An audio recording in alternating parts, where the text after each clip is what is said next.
Hello dear, आपका geometry की अगली क्लास के अंदर बहुत बहुत स्वागत है।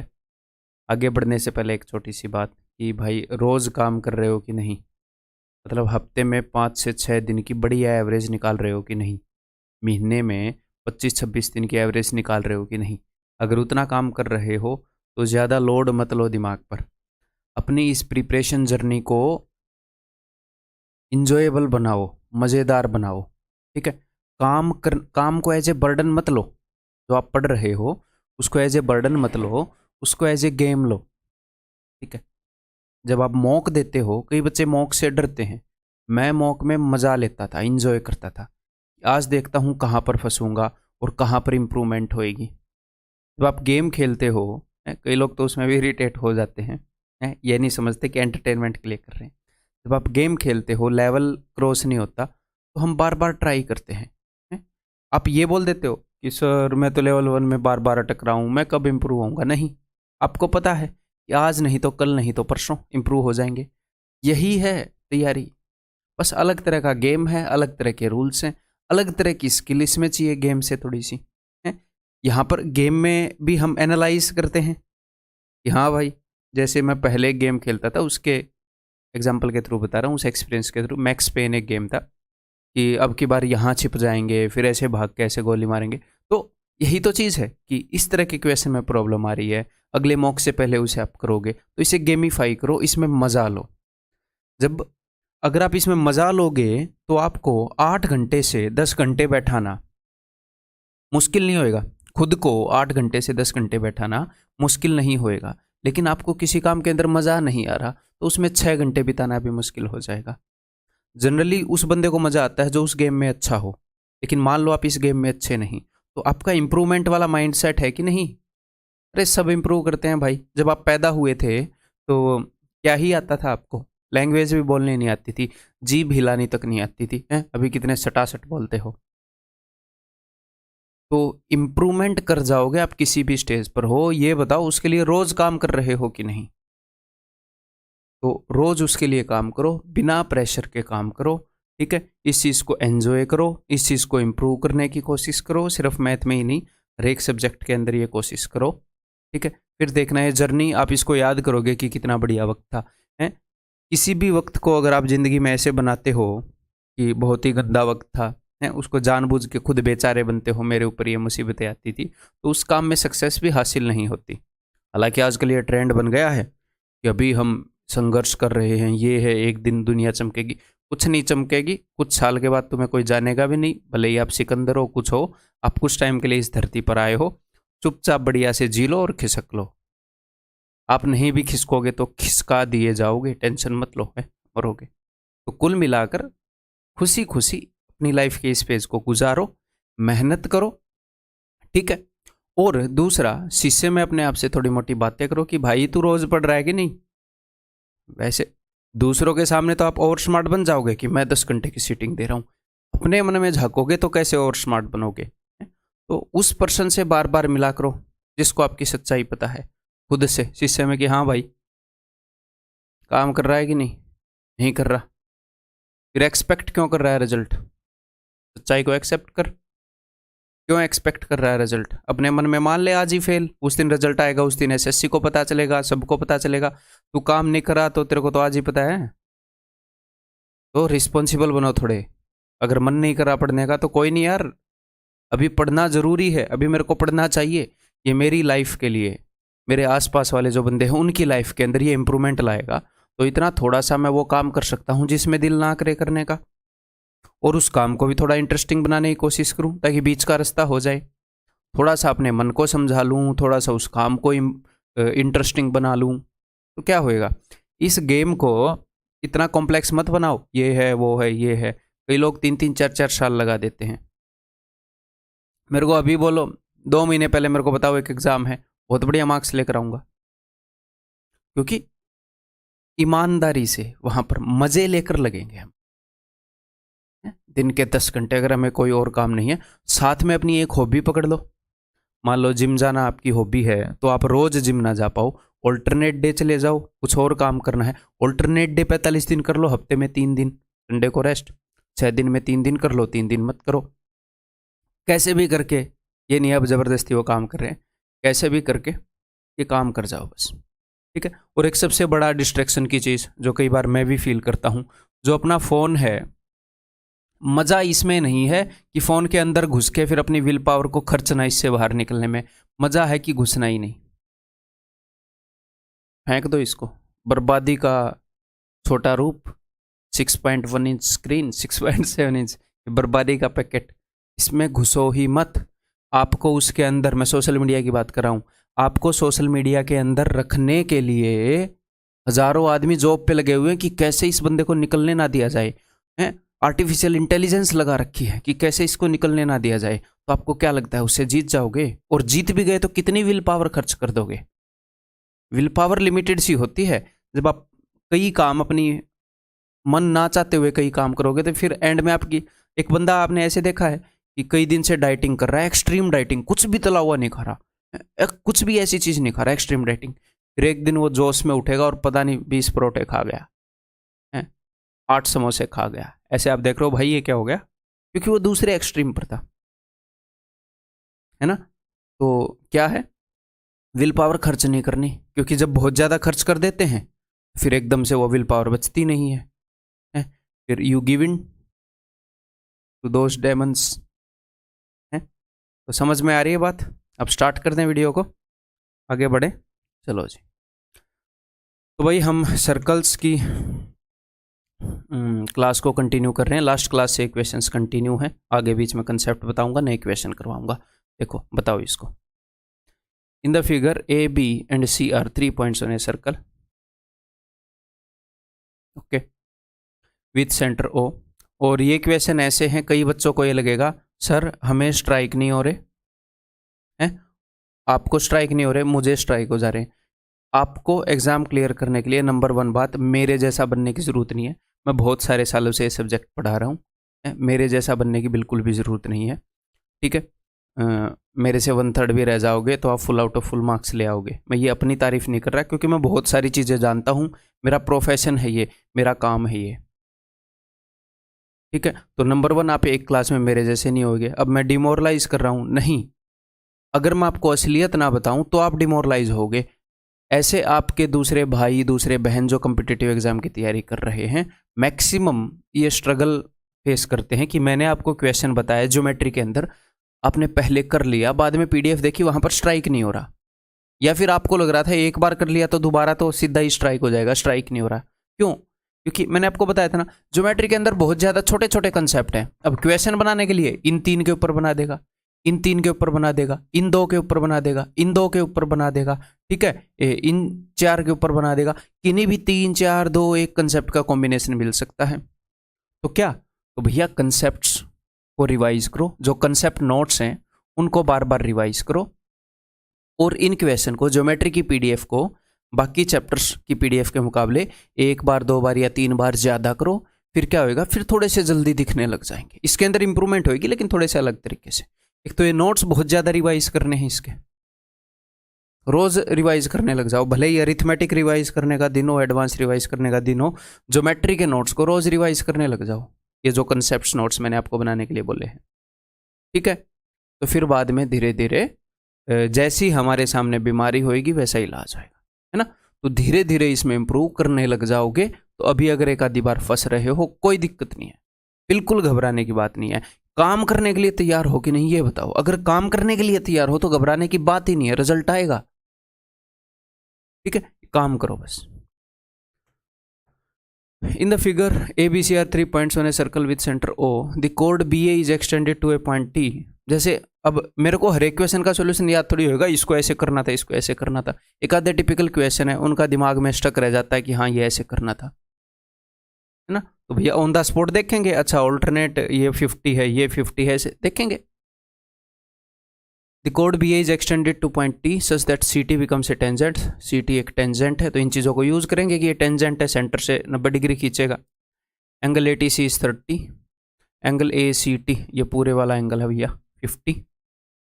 देन BOA ये वाला एंगल निकालना है। चलो तो देखो भाई, अगर ये एक कोड है, ये एक टेंजेंट है, ये कॉर्ड इस टेंजेंट के साथ 50 डिग्री बना रही है, तो दूसरे सेगमेंट में ये 50 बनाएगी, तो दिस विल बी 50। आप बोलोगे जी हाँ सर, ओके। एक और काम वैसे कर सकते हैं, मुझे क्या निकालना है, बी ओ ए।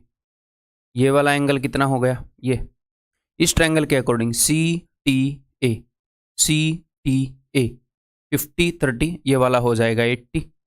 अब इन दोनों का सम हो गया भाई, अदरवाइज ऐसे भी निकल सकता था, ये 50 हो गया, ये 30 हो गया, ये बचा हुआ भी निकल सकता था, है ना, ऐसे भी निकल सकता था। क्या बोल रहा हूँ, पूरी बड़ी ट्रायंगल देखोगे बी सी टी, इसको इसको इस पूरे एंगल को, इसको और इसको मिलाकर 180 होना था, तो 50 और 50 100 और 30, 130 तो हो चुका, 180 होना था तो ये 50 होएगा।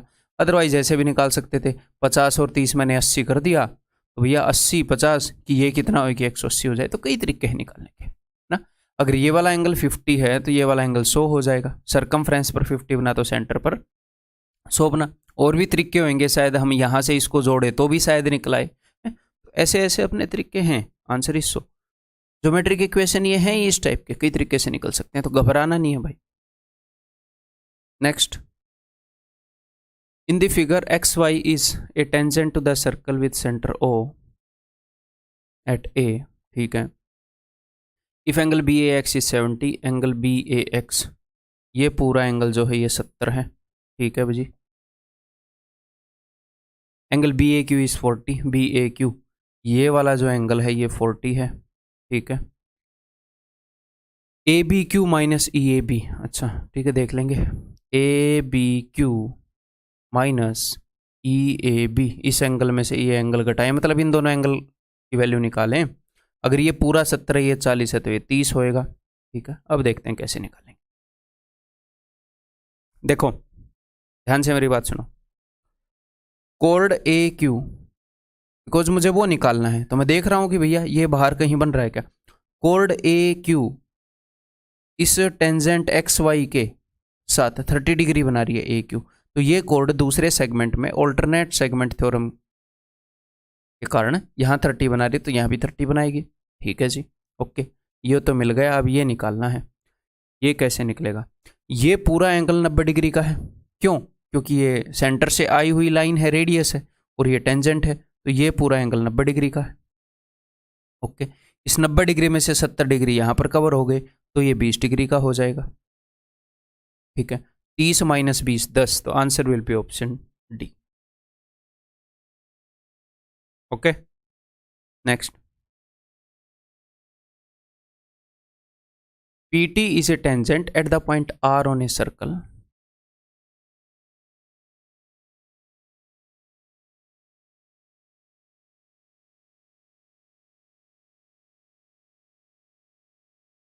with center O. SQ is a diameter which when produced meet the tangent PT at P.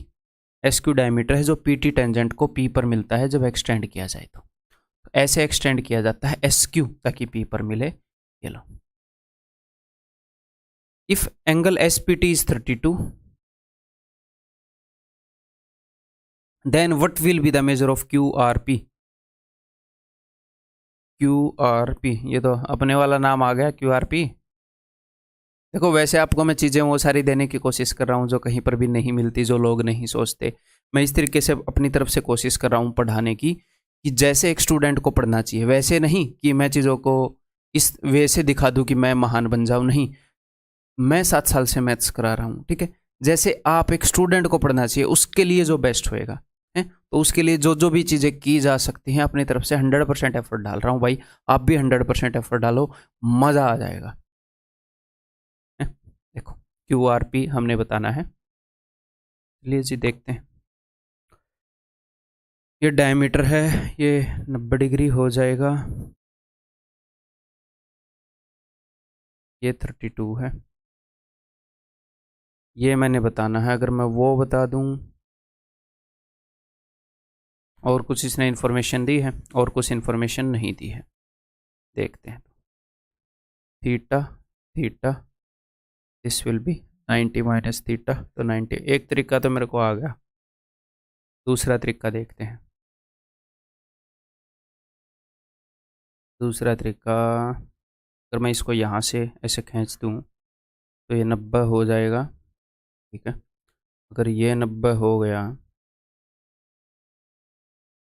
ये है, तो ये पता लग गया। दो तरीके आ गए, चलो इन दो तरीकों से कर लेते हैं। पहले देखो, सबसे पहले मैंने यहाँ पर इसको थीटा मान लिया,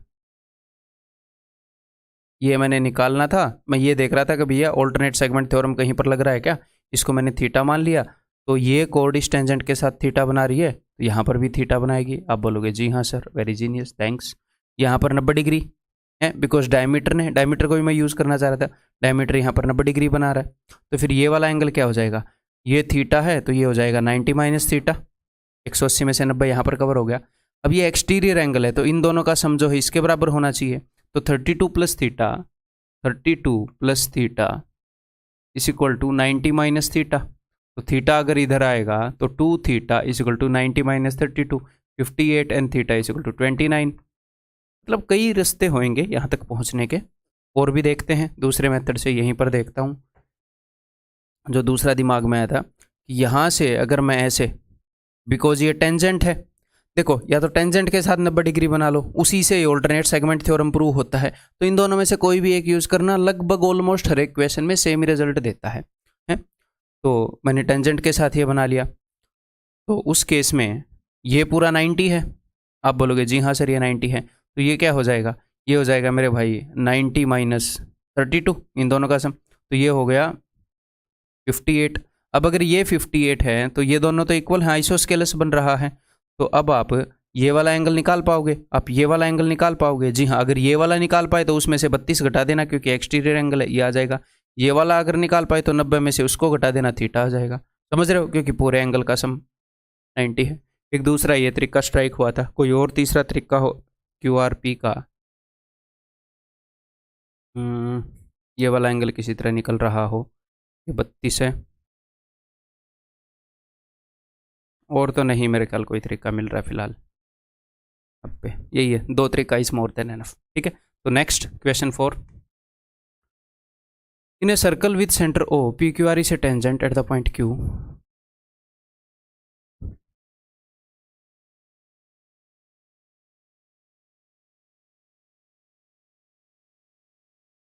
AB is a chord in the circle parallel to tangent, ठीक है, such that angle BQR is 70. BQR AB है तो BQR इस तरीके से मान लेते हैं।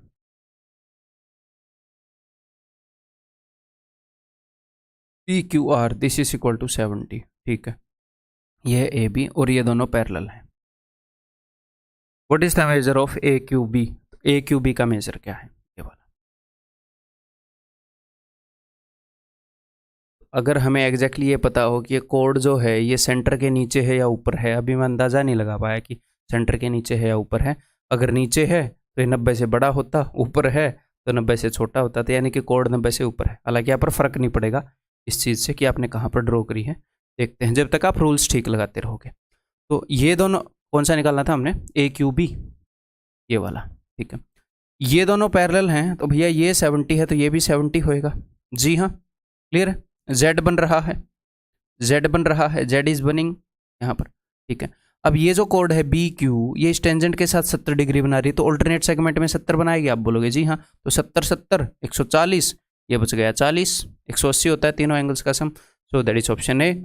और भी तरीके से बता सकते हो कि अगर ये 70 है भैया, तो ये जो कोड है ये इस टेंजेंट के साथ क्या एंगल बनाएगी, 70 ही बनाएगी। ऑल्टरनेट सेगमेंट थ्योरम, ये कोड ऑल्टरनेट सेगमेंट में 70 बना रही है, तो यहाँ पर 70 बनाएगी, तो 70 70 140, ये 40। कई तरीके से कर सकते हो, ठीक है। नेक्स्ट,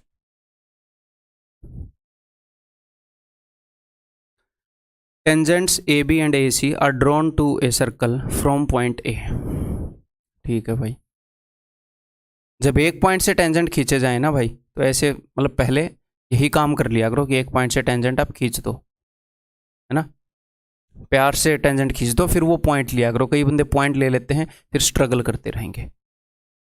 AB एंड AC, तो this is AB and AC, such that angle BAC is 40, ये वाला एंगल जो है दिस इज 40 डिग्री। ए कोड CP is drawn parallel to BA, a कोड CP is drawn parallel to BA। तो CP कैसे बनेगी, ऐसे बनेगी, देखते हैं यार। CP is drawn, अच्छा पैरेलल बोला, परपेंडिकुलर नहीं, पैरेलल टू PA, ऐसे ही बन सकती है। CP is drawn parallel to BA, the measure of CBP का मेजर बताओ भाई, ये वाला एंगल बताना है।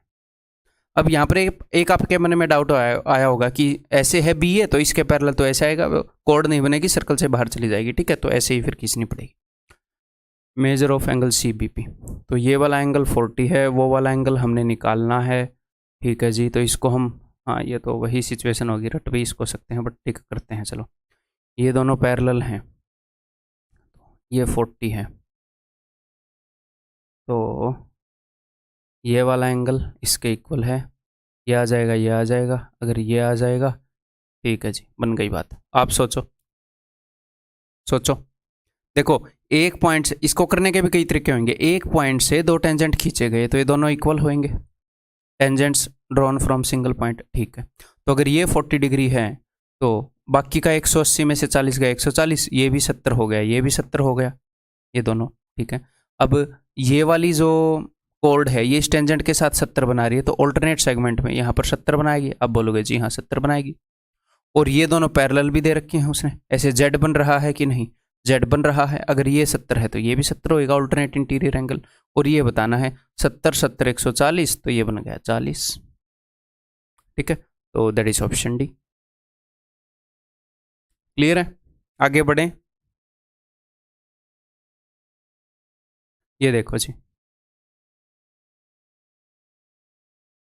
in a circle with center O, a tangent drawn from a point A intersect the extended diameter QP at point B. If angle BAQ is 105, BAQ अगर ये 105 है पूरा, तो ये तो भैया 90 होता है, और ये हो जाएगा 15, ठीक है। Then what is the value of APQ, तो APQ की वैल्यू क्या होगी, ठीक है, देखते हैं। देखो ये एक कोड है, ये इस टेंजेंट के साथ 15 बना रही है, तो ऑल्टरनेट सेगमेंट में 15 बनाएगी, जी हाँ। तो बस ये आया पड़ा है 75, ये 90 है तो इन दोनों का सम भी 90 होएगा, यही पूछा है APQ 75, ऑप्शन डी।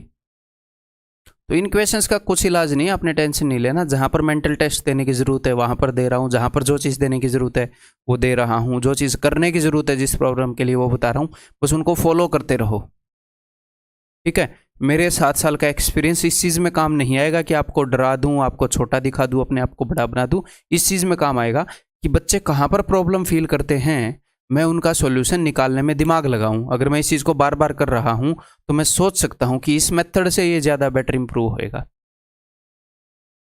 ठीक है। तो मानो बातों को, गुस्से में आ गया मैं यहीं से बोर्ड फेंक के मारूंगा, ठीक है। ऐसी टेक्नोलॉजी मैंने डेवलप मैं करवा रहा हूँ डेवलपर से। In the below figure which of the following holds good, ठीक है जी, SOQ ROP SOQ देखते हैं फिर। अगर SOQ इन एंगल्स की बात कर रहे हैं, ROP, ठीक है जी, देखते हैं। अगर ये वाला एंगल A है तो इस कोड ने इस टेंजेंट के साथ, ये कोड किसकी है, बड़े सर्कल की, तो ये ऑल्टरनेट सेगमेंट में कई बच्चे इसको A बोल देते हैं, भैया ये कोड किसकी है, बड़े सर्कल की, तो ये ऑल्टरनेट सेगमेंट में एंगल बनाएगी तो किस में बनाएगी, बड़े सर्कल में, ठीक है। क्लियर है, ये A, ये कोड, ये टेंजेंट A, ये एंगल A है, देखेंगे यार कौन से इक्वल होंगे। अगर मैं इसको B मान लूँ, ठीक है, तो ये पूरा एंगल हो गया A+B पूरा एंगल, तो ये जो कोड है RO कोड छोटे सर्कल की, टेंजेंट तो ये दोनों सर्कल का है, ये A+B एंगल बना रही है, तो ये यहाँ पर A+B बनाएगी, ठीक है। ये एक्सटीरियर एंगल है इस ट्रायंगल के अंदर, SQO में ये एक्सटीरियर एंगल है, ये A+B है, ये A है, तो ये B होएगा, ठीक है। इन्हीं की बात कर रहा था क्या वो, ROP एंड SOQ, ठीक है। तो सर आपको कैसे पता चला इन्हीं की कर रहा था, ऑनेस्टली बताओ मेरे को नहीं पता था इन्हीं की कर रहा था। मतलब आगे बढ़ेंगे तो जो भी उत्तर निकालने के लिए उसने सोचा होगा, इक्वेशन बनाया होगा, वो अपने आप निकल ही आएगा ऐसे, अब बढ़ोगे तो 1-2 स्टेप में ऐसे, ठीक है। क्लियर है, next. AP is tangent to a circle at P, okay.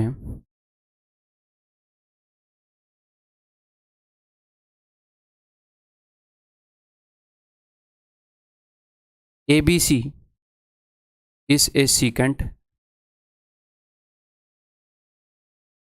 कुछ डायमीटर वाईमीटर तो नहीं बता दिया इसने। ABCD is A secant and PD is bisector of angle BPC, angle BPC का बाइसेक्टर है। अब जैसे ही आपको बाइसेक्टर मिला तो आपके दिमाग में बाइसेक्टर को लेकर क्या है, दो चीज़ें हैं, एक तो इस एंगल को बाइसेक्ट करेगा या फिर एंगल बाइसेक्टर थ्योरम यूज़ कर लेगा। समझ रहे हो, हम दोनों के लिए तैयार हैं। रेशियो की बात होएगी तो एंगल बाइसेक्टर थ्योरम यूज़ होएगा, अदरवाइज इस एंगल को बाइसेक्ट कर रहा है वो प्रॉपर्टी यूज़ होएगी। Angle BPD is equal to 18, अगर ये 18 है तो ये भी 18 होगा, हो सकता है इसको यूज़ करवाने के लिए उसने दिया हो ये। एंड रेशियो ऑफ ABP ये वाला angle and APB in angle का रेशियो 5:3, तो ये वाला एंगल अगर 5A है तो ये वाला एंगल 3A होएगा। फाइंड एंगल BAP, तो करो जी निकालने की कोशिश, बताओ कैसे होएगा। एंगल बाइसेक्टर को भी हमने यूज़ कर लिया, अब साइड्स के रेशियो तो मैटर कर ही नहीं रहा, तो उसकी टेंशन नहीं लेनी कि कहीं एंगल बाइसेक्टर थ्योरम नहीं, साइड्स की तो बात ही नहीं हो रही, एंगल्स की बात हो रही है। ठीक है, तो ये जो टेंजेंट है AP, ये इस कोड BP के साथ 3A बना रहा है, तो ये कोड जो है ऑल्टरनेट सेगमेंट में यहाँ पर 3A बनाएगी। ये कोड इधर टेंजेंट के साथ 3 है, ऑल्टरनेट सेगमेंट में 3 है। ठीक है जी। अगर अब इस ट्रायंगल के अंदर देखो BCP,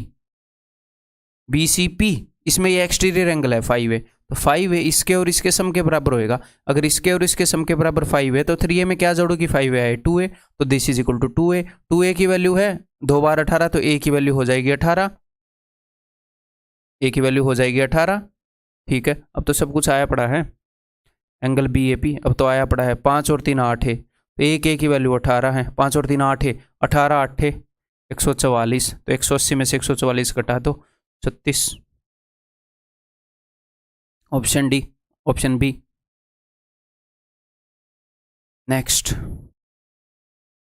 और यहाँ पर ये लाइन है, ये इस पॉइंट पर मिल रही है। ठीक है, इस पॉइंट पर जो इनका इंटरसेक्टिंग पॉइंट है, ऐसे मत सोचना कि यहाँ पर नहीं मिल रही, डायग्राम थोड़ा सा गलत बन गया है।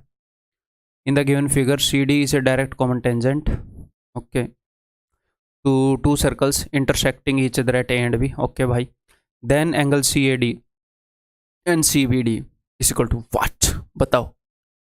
अगला क्वेश्चन 15 रुपए के लिए आपके स्क्रीन पर है।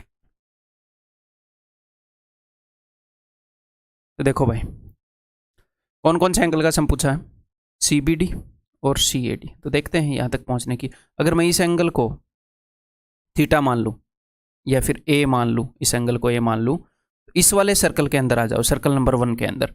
CB एक कोड है जो कि टेंजेंट के साथ A बना रही है, तो एक कोड दूसरे सेगमेंट में यहाँ पर A बनाएगी। तो इस एंगल को अगर मैं B मान लूँ तो BD जो सर्कल नंबर 2 के अंदर एक कोड है, टेंजेंट के साथ B बना रही है, तो दूसरी तरफ भी ये B बनाएगी। ओके जी। और ये वाला एंगल क्या हो जाएगा, इन तीनों एंगल BDC ट्रायंगल के अंदर तीनों एंगल का सम 180 है, तो ये हो जाएगा 180 minus A plus B। Okay, तो इस एंगल का और इस एंगल का शायद सम पूछा है उसने, CAD और CBD। तो ठीक है, इन दोनों को जोड़ोगे A प्लस B से A प्लस B गया 180, आंसर इज ऑप्शन डी। ठीक है, क्लियर है। नेक्स्ट बताओ जल्दी, बताओ। 2 unequal circles are touching each other externally at P.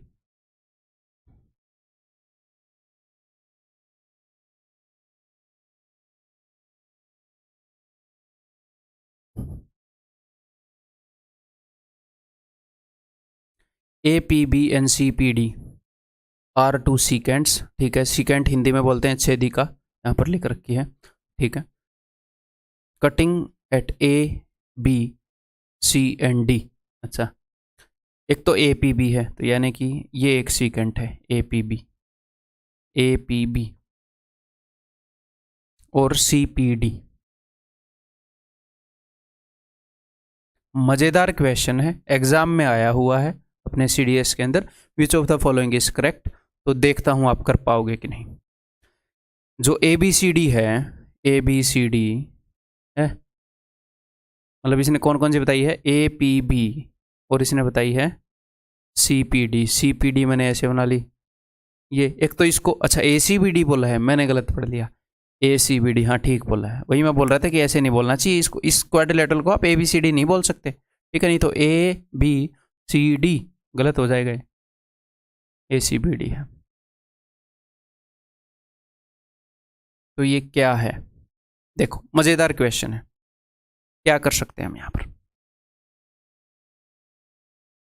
Number 1, अगर मैं आपकी जगह होता और मैं पढ़ रहा होता, अभी तो मैं टीचर हूँ तो भाई खोदने की आदत है क्वेश्चन को बिल्कुल एंड तक, हाँ लेकिन मैं एग्जाम दूंगा तो मान लो ये क्वेश्चन मेरे सामने पहली बार आया, तो सबसे पहली बार जब ये क्वेश्चन मेरे सामने आया, जब मैं इसको कर रहा था, तो मैं क्या करता हूँ, आपको मैं एक बात बताऊँ, मैं ऑब्जर्वेशंस करता हूँ, मैं दोनों सर्कल को इक्वल लेता हूँ, मैं ये बनाकर देखता हूँ, ठीक है, फिर देखता हूँ क्या बनता है, फिर एक सर्कल को ऐसे देखता हूँ, एक को बड़ा ले लिया, एक को बिल्कुल छोटा ले लिया, एक को बड़ा ले लिया, और देखता हूं कि क्या कंसिस्टेंसी आ रही है, कौन सी दो लाइनें पैरेलल आ रही हैं, परपेंडिकुलर आ रही हैं, क्या आ रही हैं, मैं ऑब्जर्व करता हूं। अगर मैं एग्जाम में होता हूं और वहां पर मुझे पता है कि यार पता नहीं प्रूव करने की चीज़ दिमाग में नहीं आ रही, तो मैं क्या करता हूं, मैं 5-6 बार ये फिगर बनाकर देखता हूं, सर्कल्स को बड़ा छोटा करके, इसको छोटा कर दिया, अगली बार राइट साइड वाले को छोटा, तो एक पैटर्न तो पकड़ में आ ही जाता है कि किस टाइप की फिगर बन रही है। अपनी तरफ से ठीक ठाक ड्राइंग करके बनाने की कोशिश करता हूं और मैं टिक भी कर देता हूं, अगर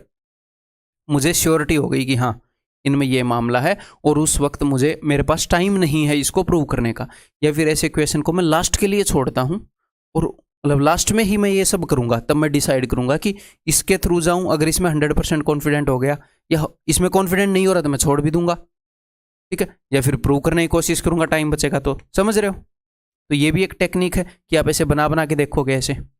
अब ये APC, ये जो मैं बनाकर देख रहा हूँ, इनको भी मैं अलग अलग तरीके से बनाकर देखूंगा, मैं ऐसे भी बनाकर देख सकता हूँ ऐसे, कि भाई यहाँ पर क्या बन रहा है, क्या पैटर्न आ रहा है, इसके अंदर कुछ दिख रहा है आपको, कोई पैटर्न आ रहा है, तो ये बात तो पता चल गई कि ये परपेंडिकुलर तो नहीं होंगे, ये हर एक केस में परपेंडिकुलर तो नहीं होंगे, ठीक है, और ये इक्वल भी नहीं होंगे, ये जो है ये इसके इक्वल हमेशा चारों साइड इक्वल, तो इतना तो मुझे पता है कि भैया रोम्बस भी नहीं बन रहा। और पैरेललोग्राम, अगर मैं इस सर्कल को बहुत छोटा बनाऊं, इसको बहुत बड़ा है, तो पैरेललोग्राम भी कतई नहीं होएगा, कतई नहीं होएगा। ये ऑपोजिट साइड कहाँ पैरेलल हैं, ये इधर आकर इंटरसेक्ट कर जाएंगी, ना ही ये पैरेललोग्राम होएगा। क्या ट्रेपेजियम हो सकता है क्या, ये दो साइडें तो पैरेलल नहीं है, क्या ये पैरेलल आ रही हैं क्या, बार बार आ तो रही है, एक आधी और फिगर बनाकर देखो, ट्रेपेजियम निकलेगा। तो मतलब एक मेरी ये अप्रोच होएगी, ठीक है। नेक्स्ट, अब इसको तो एक अप्रोच मैंने आपको बता दी, बना बना कर देखो फिगर। अब ऐसे देखते हैं कि भैया कैसे ये होएगा, ठीक है। तो यहाँ पर मैं एक थर्ड टेंजेंट ड्रॉ कर रहा हूँ, एक कंस्ट्रक्शन कर रहा हूँ, ठीक है, इन दोनों का कॉमन टेंजेंट, ठीक है। फिर मेरे दिमाग में आया कि मैंने इस एंगल को थीटा लिया, ऑनेस्टली बताऊं पहली बार कर रहा था, तो ऐसे ऑब्जर्वेशन से मैंने आंसर निकाल लिया, विद इन रिक्वायर्ड टाइम निकाल लिया। फिर इसको थीटा लिया, इसको थीटा लिया, मैं क्या यार बात बन नहीं रही, फिर मैं कहा चलो टेंजेंट लेते हैं, ऑल्टरनेट सेगमेंट थ्योरम में ये भी काम आता है। अब देखते हैं भैया, तो टेंजेंट के साथ इस सर्कल की ये वाली कोड, अगर ये वाला एंगल ए है, मैं बात कर रहा हूँ कोड AP की, टेंजेंट के साथ ए बना रही है, तो यही कोड दूसरी तरफ ऑल्टरनेट सेगमेंट में ए बनाएगी। आप बोलोगे जी हाँ सर, ओके जी। अगर ये वाला एंगल ए है तो ये वाला एंगल भी ए होएगा, वर्टिकली ऑपोजिट एंगल, ठीक है। अब इस वाले सर्कल में आ जाओ, इस टेंजेंट के साथ इस वाले सर्कल की कोड PB ए बना रही है, तो ये कोड दूसरे सेगमेंट में क्या बनाएगी, ए बनाएगी, ठीक है। कुछ हो रहा है स्ट्राइक, जेड वाला एंगल इक्वल है भाई, दो लाइनें ऐसे जा रही थी, पता नहीं पैरेलल थी कि नहीं, लेकिन हमें पता चला ये और ये इक्वल हैं, ऑल्टरनेट इंटीरियर एंगल इक्वल हैं, तो भैया ये तो पैरेलल होंगी, इसका मतलब ये पैरेलल हैं। और इनको आप पैरेलल प्रूव नहीं कर पाओगे, या फिगर बनाकर देख लो, या फिर अभी कोशिश कर लो, इनको पैरेलल प्रूव नहीं कर पाओगे, यानी कि ट्रेपेजियम बन गया, दैट इज ऑप्शन बी, ठीक है। क्लियर है, आगे बढ़ जाऊं, next. ABC is an isosceles triangle where AB is equal to AC, okay जी, which is circumscribed about a circle, अच्छा एक सर्कल के दोनों तरफ है ये triangle,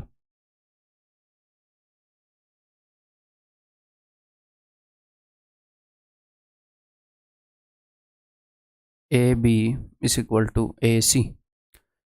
If P is a point where circle touches the side BC, तो P एक पॉइंट है यहाँ पर, then which of the following is true, CGL का क्वेश्चन है, इनमें से कौन सा ट्रू है। तो देखो यहाँ पर आपको जिस तरीके से क्वेश्चन आना चाहिए, देखो ये दोनों बराबर हैं, तो मैंने आपको क्या बताया, मैंने ये बताया है कि ये जो लाइन है ना मेरे भाई, इसके दोनों तरफ का जो हिस्सा है वो क्या होता है, वो सिमेट्रिकल होता है आइसोस्केलस में। दोनों इक्वल साइड के बीच में से मैंने लाइन मारी है, तो इस केस में क्या होगा, ये जो लाइन मैंने खींची है थोड़ी सी टेढ़ी हो गई, ये एग्जैक्टली यहाँ से पास होगी, ठीक है।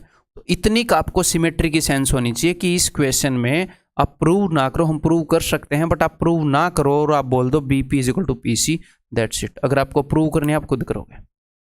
इतनी का आपके अंदर सेंस होनी चाहिए सिमेट्री की, स्पेशली इसलिए इक्वेशन लिया है। समझ में आ गई बात कि आइसोस्केलस ट्रायंगल है भैया, यहाँ पर सर्कल किया है, ये मिड पॉइंट पर नहीं होएगा, ये मिड पॉइंट पर नहीं होएगा, लेकिन ये वाला होएगा। दोनों ट्रायंगल के दोनों जो साइड्स इक्वल हैं उनसे तीसरी साइड की हम बात कर रहे हैं, तो सिमेट्रिकल होएगा, ठीक है। क्लियर है, आगे बढ़े।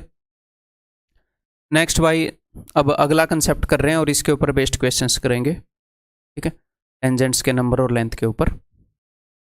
तो पढ़ते हैं। सबसे पहले number of tangents from A point, एक पॉइंट से कितने टेंजेंट खींचे जा सकते हैं एक सर्कल के ऊपर, ठीक है। मान लो अपने पास एक सर्कल है, अगर वो पॉइंट सर्कल के बाहर हुआ तो किसी भी सर्कल के ऊपर हम 2 टेंजेंट खींच पाएंगे।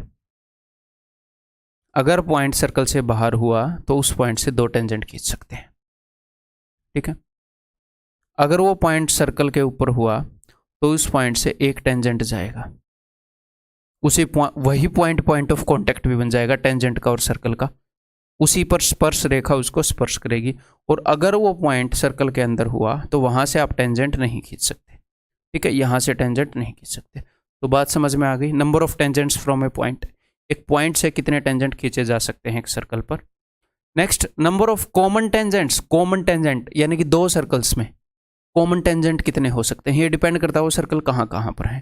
तो एक बार देखें, उसी से आप समझ जाओगे।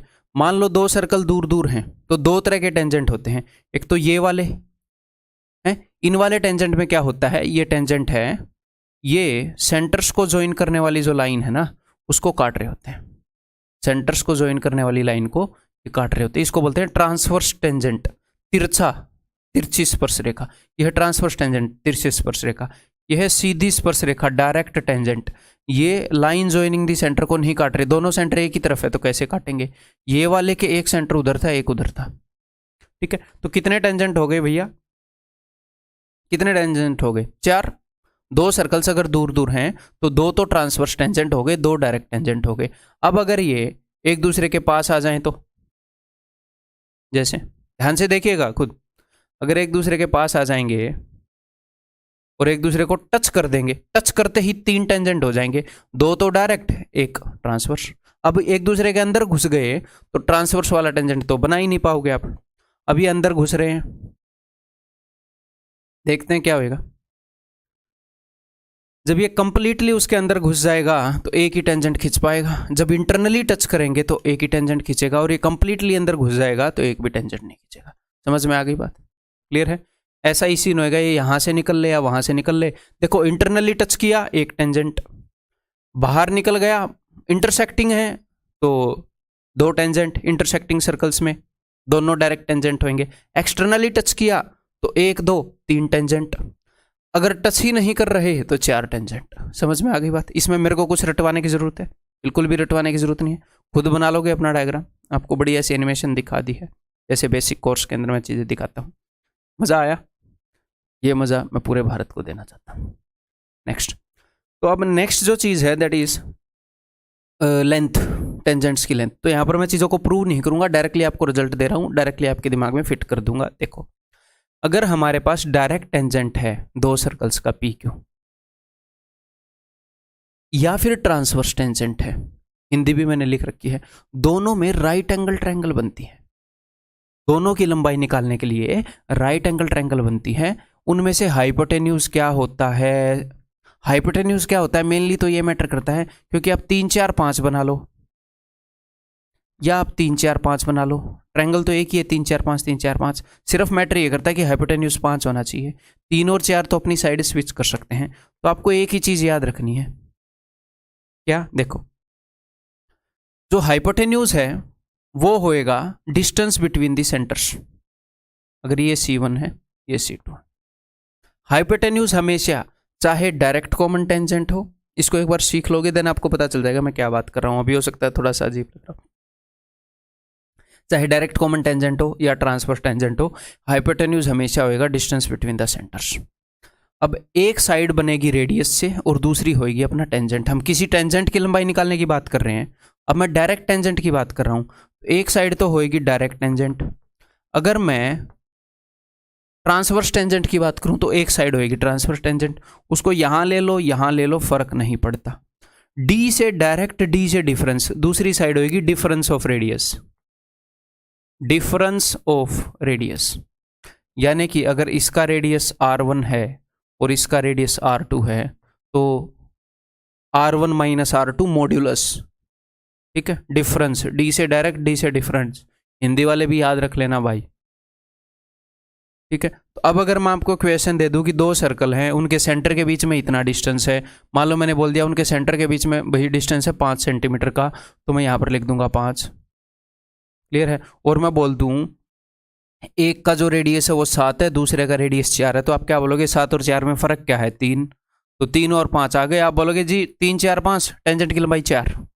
ये करना है, एक ही चीज रटनी है क्या कि हाइपोटेन्यूज क्या आएगा, डिस्टेंस बिटवीन द सेंटर्स। चाहे डायरेक्ट कॉमन टेंजेंट की बात हो या ट्रांसवर्स की बात हो।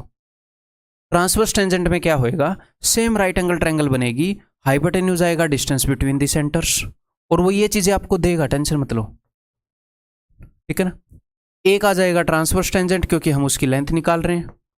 हिंदी वालों इसको बोलते हैं भैया तिरछी, तिर्यक उभयनिष्ठ स्पर्शरेखा। उभयनिष्ठ का मतलब होता है कॉमन, जो इन दोनों में कॉमन है क्या, स्पर्शरेखा है दोनों की कॉमन। तिर्यक यानी कि तिरछी है, ये सिंपल सी बात है। यहां पर हमने क्या लिया था, difference of radius, D for direct, D for difference, यहां पर मैं ले लूंगा। अब हिंदी वाले कैसे याद करेंगे, अगर आपके हिंदी में सीधी उभयनिष्ठ होएगी तो उसी की इंग्लिश वहां पर डायरेक्ट मिलेगी ना, तो वहां पर देख लेना डायरेक्ट है या क्या है ना, इतना कर सकते हैं ना, D for direct, D for difference.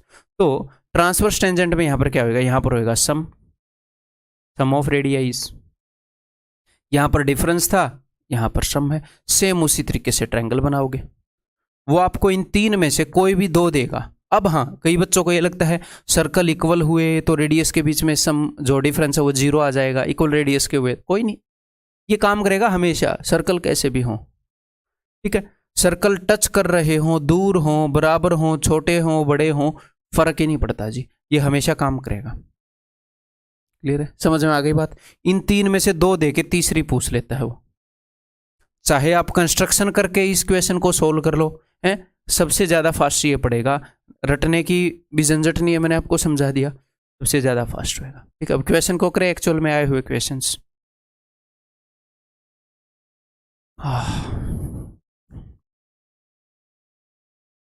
यहां पर मैंने एक वो लगा रखी है, अगर आप देख पाओ, ये शायद पिछली वीडियो में भी आ रही थी, दिख रही है कैमरे के सामने, भाफ, इसको इनहेल करते हैं, ठंडी ठंडी मज़ा आता है। चलो देखो, 2 स्पेशल केसेस, अब मैं आपको 2 स्पेशल केसेस बताऊंगा। अगर दो सर्कल्स एक दूसरे को टच कर रहे हो, ये आपने याद रखना है, अगर दो सर्कल्स एक दूसरे को टच कर रहे हैं तो आप डायरेक्ट कॉमन टेंजेंट जो है, देखो ट्रांसवर्स टेंजेंट की तो यहाँ पर कोई लंबाई नहीं होगी। आप बोलोगे क्यों सर, क्योंकि इसी पॉइंट पर दोनों को टच करता है तो 0 लंबाई का है। यहाँ पर ट्रांसवर्स टेंजेंट जो है उसकी लंबाई एक पॉइंट ही है, तो वो इसकी लंबाई नहीं पूछेगा, ठीक है, क्लियर है। तो डायरेक्ट टेंजेंट की अगर दो सर्कल एक दूसरे को टच कर रहे हो तो हम उस फॉर्मूले से भी निकाल सकते हैं, ठीक है, जो मैंने आपको बताया। लेकिन आपको पता होना चाहिए कि डायरेक्ट टेंजेंट की लंबाई जो है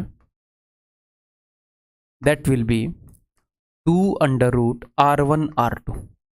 अगर एक सर्कल है कुछ भी मान लो 3 सेंटीमीटर रेडियस वाला, एक सर्कल है 12 सेंटीमीटर रेडियस वाला, और एक दूसरे को टच कर रहे हैं तो 12 3 36, 2√36, तो 12 सेंटीमीटर का इनका टेंजेंट बनेगा 2√36, ठीक है, 2√r1 r2। इसको याद रखेंगे मेरे भाई, कई बार ये काम में आ जाता है। देन नेक्स्ट अगला केस है, एक आधी बार ये पूछा गया, एक आधी बार देखने को मिला है कि अगर दो सर्कल हैं, ओके सर, इनका टेंजेंट बना दिया, ओके जी, अब बीच में एक सर्कल को ऐसे फंसा दिया कि ये टेंजेंट उसके लिए भी टेंजेंट है, ये जो ये उसके लिए भी टेंजेंट है, वो इन दोनों को भी टच कर रहा है, ठीक है जी। तो इस सर्कल का जो रेडियस है, मान लो ये r है, मान लो ये r है, तो इसको आप वैसे निकालोगे कैसे? ए और बी डायरेक्ट कॉमन टेंजेंट है इसका और इसका, तो यही फॉर्मूला लगा लो। बी और सी डायरेक्ट कॉमन टेंजेंट है इसका और इसका, डायरेक्ट कॉमन टेंजेंट तो है ना, और टचिंग सर्कल है, तो ये फॉर्मूला लगा लो। और ए और सी डायरेक्ट कॉमन टेंजेंट है बड़े दो सर्कल का, तो ये फॉर्मूला लगा लो। वहां से प्रूव हो जाएगा क्या? एक रिजल्ट कि 1/r is equal to 1/r1 plus 1/r2 इस केस में। अब 1/√r, सॉरी।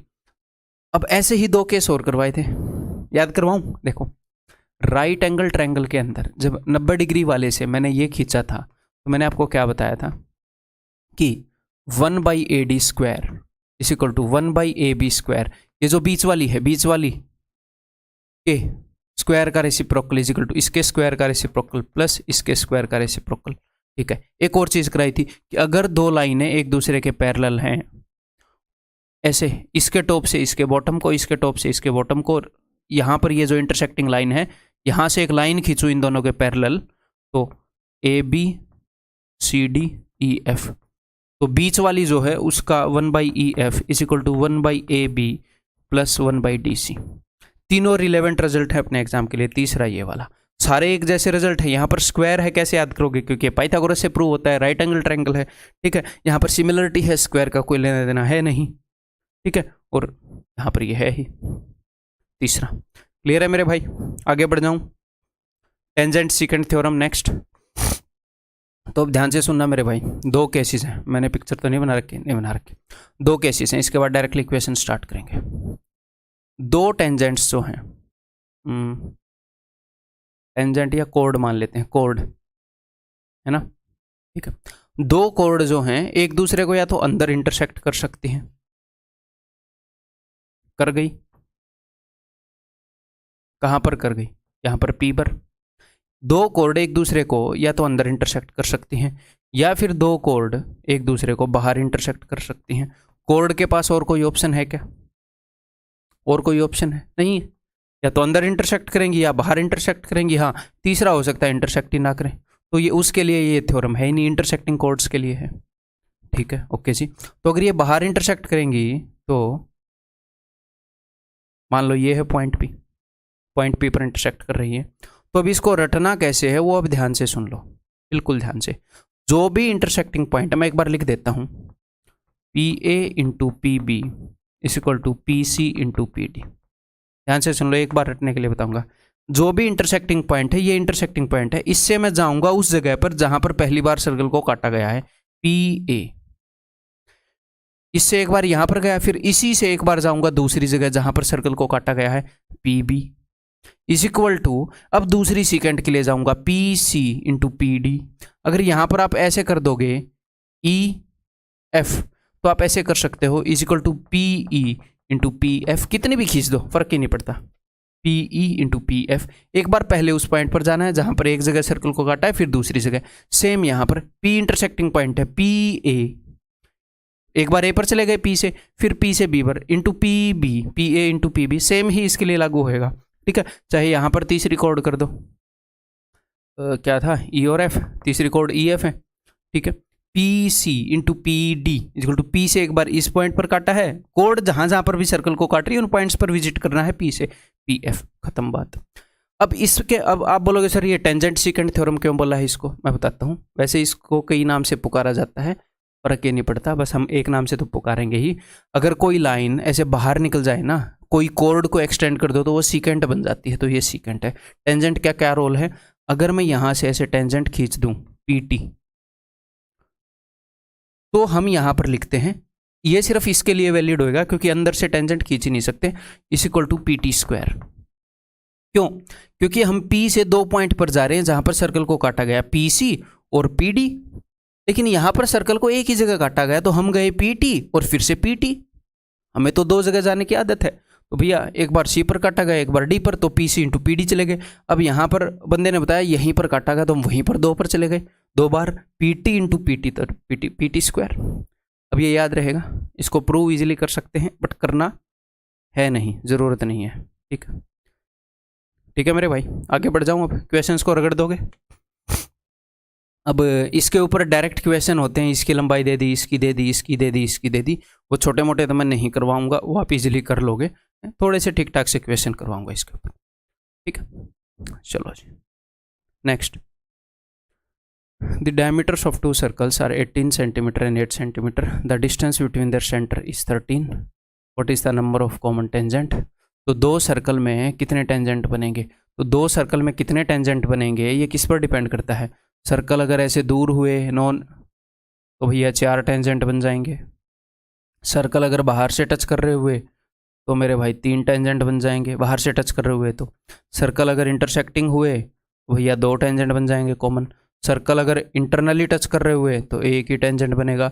अगर एक सर्कल दूसरे में घुस ही गया है तो एक भी टेंजेंट नहीं बनेगा, तो 0 टेंजेंट बनेंगे, ठीक है। तो देखते हैं कि भैया ये सर्कल हैं कहाँ पर, ये डिपेंड करता है। तो the diameter of the circles, अगर डायमीटर इतना है तो रेडियस एक का हो गया 9, ठीक है, एक का रेडियस हो गया 4। इनके बीच में डिस्टेंस कितना, मतलब इसके रेडियस का सम क्या है 9 और 4। डिस्टेंस बिटवीन सेंटर कितना है 13। इसका मतलब एक दूसरे को टच कर रहे हैं। इसका रेडियस है जी 9, इसका रेडियस है मेरे भाई 4, 9 और 4 13।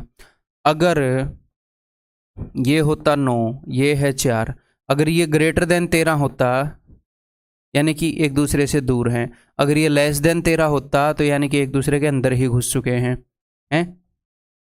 अगर ये 9 - 4 होता, इनके सेंटर्स का डिस्टेंस 5 होता, तो इसका मतलब इंटरनली टच कर रहे हैं।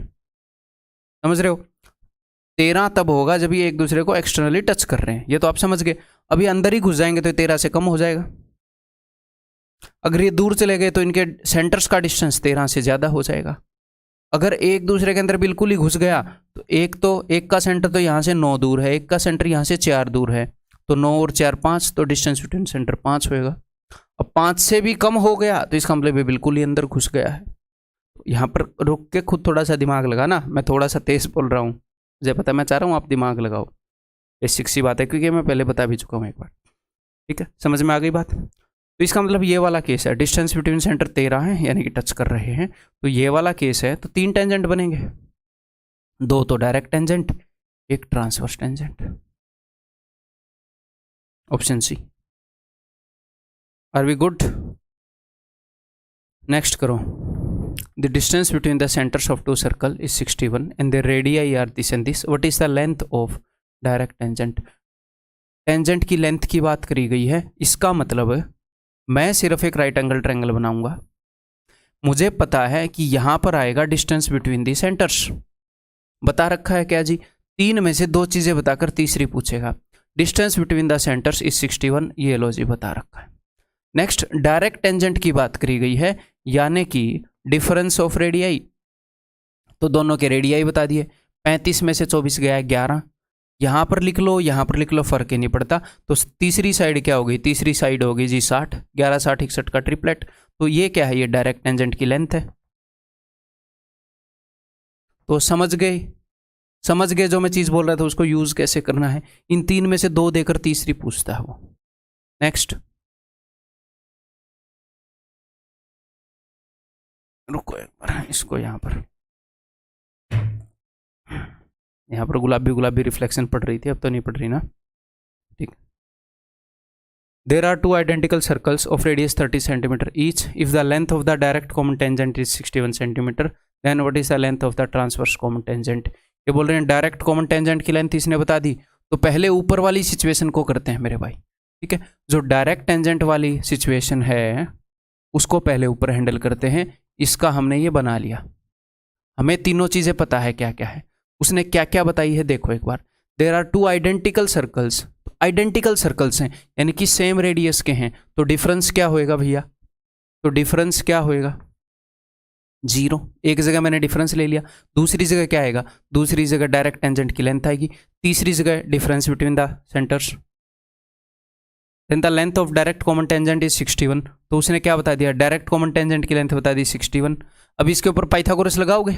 अब आप बोलोगे सर 0 के ऊपर कैसे लगाएं, टेंशन नहीं लेनी। एक तो हाँ ये चीज़ें नेगेटिव में नहीं लेनी, ये डिफरेंस बिटवीन ये मान लो 1 4 है, एक 9 है, 1 4 है, तो लाइक -5 मत लेना। ले भी लोगे तो पाइथागोरस थ्योरम पर फर्क नहीं पड़ता, बट ऐसे मत लेना, ठीक है। यहाँ पर लगा दो पाइथागोरस थ्योरम, क्या ही दिक्कत है। 0 का स्क्वायर प्लस 61 का स्क्वायर अंडर रूट 61 नहीं आएगा, आपको पता है पाइथागोरस थ्योरम लगाने से, ठीक है। तो डिस्टेंस बिटवीन सेंटर्स आ गया 61। अब दूसरी सिचुएशन पर चलते हैं। अब वो बात कर रहा है ट्रांसवर्स टेंजेंट की, ठीक है।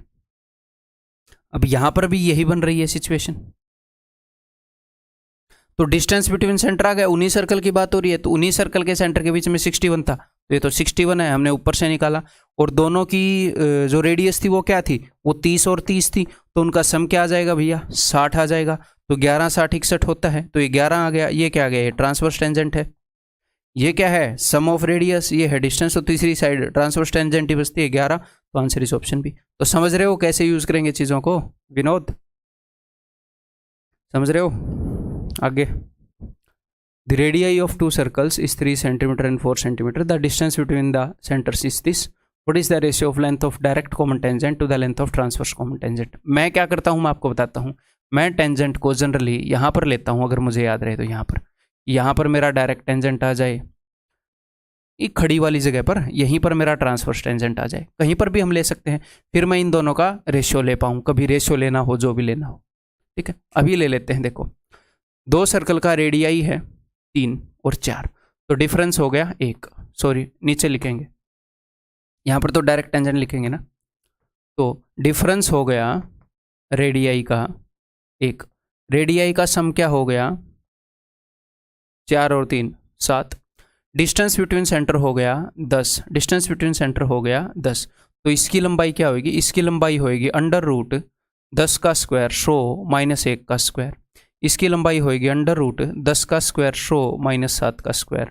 तो ऊपर आ गया जी, दोनों अंडर रूट में है, ऊपर आ गया 99, नीचे आ गया 51। तो 3 से 17 पर, 3 से 33 पर, under root 33/17।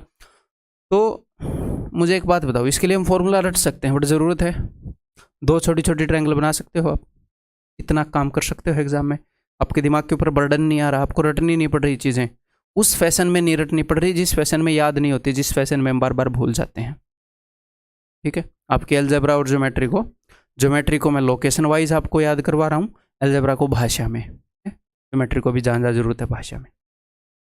Next, 2 circles of radius 4 unit and 3 unit are at some distance such that, 2 circle कुछ दूर हैं, the length of transverse common tangent and length of their direct common tangent. ये बोल रहा है कि ट्रांसवर्स टेंजेंट की length और डायरेक्ट टेंजेंट की लेंथ का रेशियो 1:2 है। तो कोई दिक्कत नहीं है, देखो आप डिस्टेंस बिटवीन सेंटर उसने दे नहीं रखा, दे रखा है क्या, नहीं दे रखा, मैंने x मान लिया। 4 और 3 है, रेडियस तो उनका डिफरेंस है 1, ओके। तो ये क्या आ जाएगा, ये आ जाएगा अंडर रूट x² - 1, फॉर्मूला रटना पड़ रहा है नहीं, ठीक है। डिस्टेंस बिटवीन सेंटर मैंने x मान लिया, उसने दे नहीं रखा, तो यहाँ पर आ जाएगा सम 4 और 3, ये क्या हो जाएगा, ये हो जाएगा अंडर रूट x² - 49। ये 1 नहीं था, ये 1 का स्क्वायर था, ये ना हो गया 7 का स्क्वायर। तो बस यही उसने बता रखा है, ऊपर ट्रांसवर्स है, ऊपर ये वाला लिख देंगे, तो दोनों तरफ स्क्वायर करते हैं भाई। It implies that x² - 49 x² - 1 = 1/4।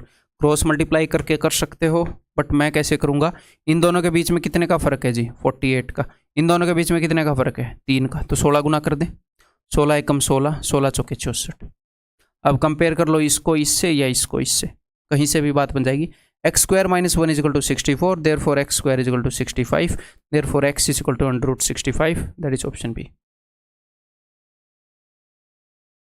आगे बढ़ूं, अब ये आपके ऊपर है कि आप ये रेक्टेंगल बना रहे हो या इस रेक्टेंगल को मन में कर रहे हो। मैं क्या बोलूँगा, बनाओ, छोटी सी रेक्टेंगल है, गलती नहीं होएगी, जो चीज़ आती है उसमें गलती नहीं होएगी, ठीक है। टाइम की एक बात हमेशा ध्यान रखो, टाइम की इतनी किल्लत नहीं होती कि जो काम हमें करने चाहिए हम वो भी ना कर पाएं, इतनी किल्लत नहीं होती। इतनी ज़रूर होती है कि वहाँ पर गलती करोगे बार बार तो सुधरने का मौका नहीं होता, टाइम खत्म हो जाता है। अगर सही रास्ते पर चलोगे तो टाइम बच भी जाता है अपने पेपर के अंदर। तो टाइम की इतनी, देख मुझे एक बात बताओ, एक तो टाइम की कमी है, ऊपर से आप हड़बड़ी में काम कर रहे हो, तो हड़बड़ी में काम करोगे तो गलतियां होने के चांस बढ़ेंगे, तो दोबारा से गलती को सुधारना पड़ेगा।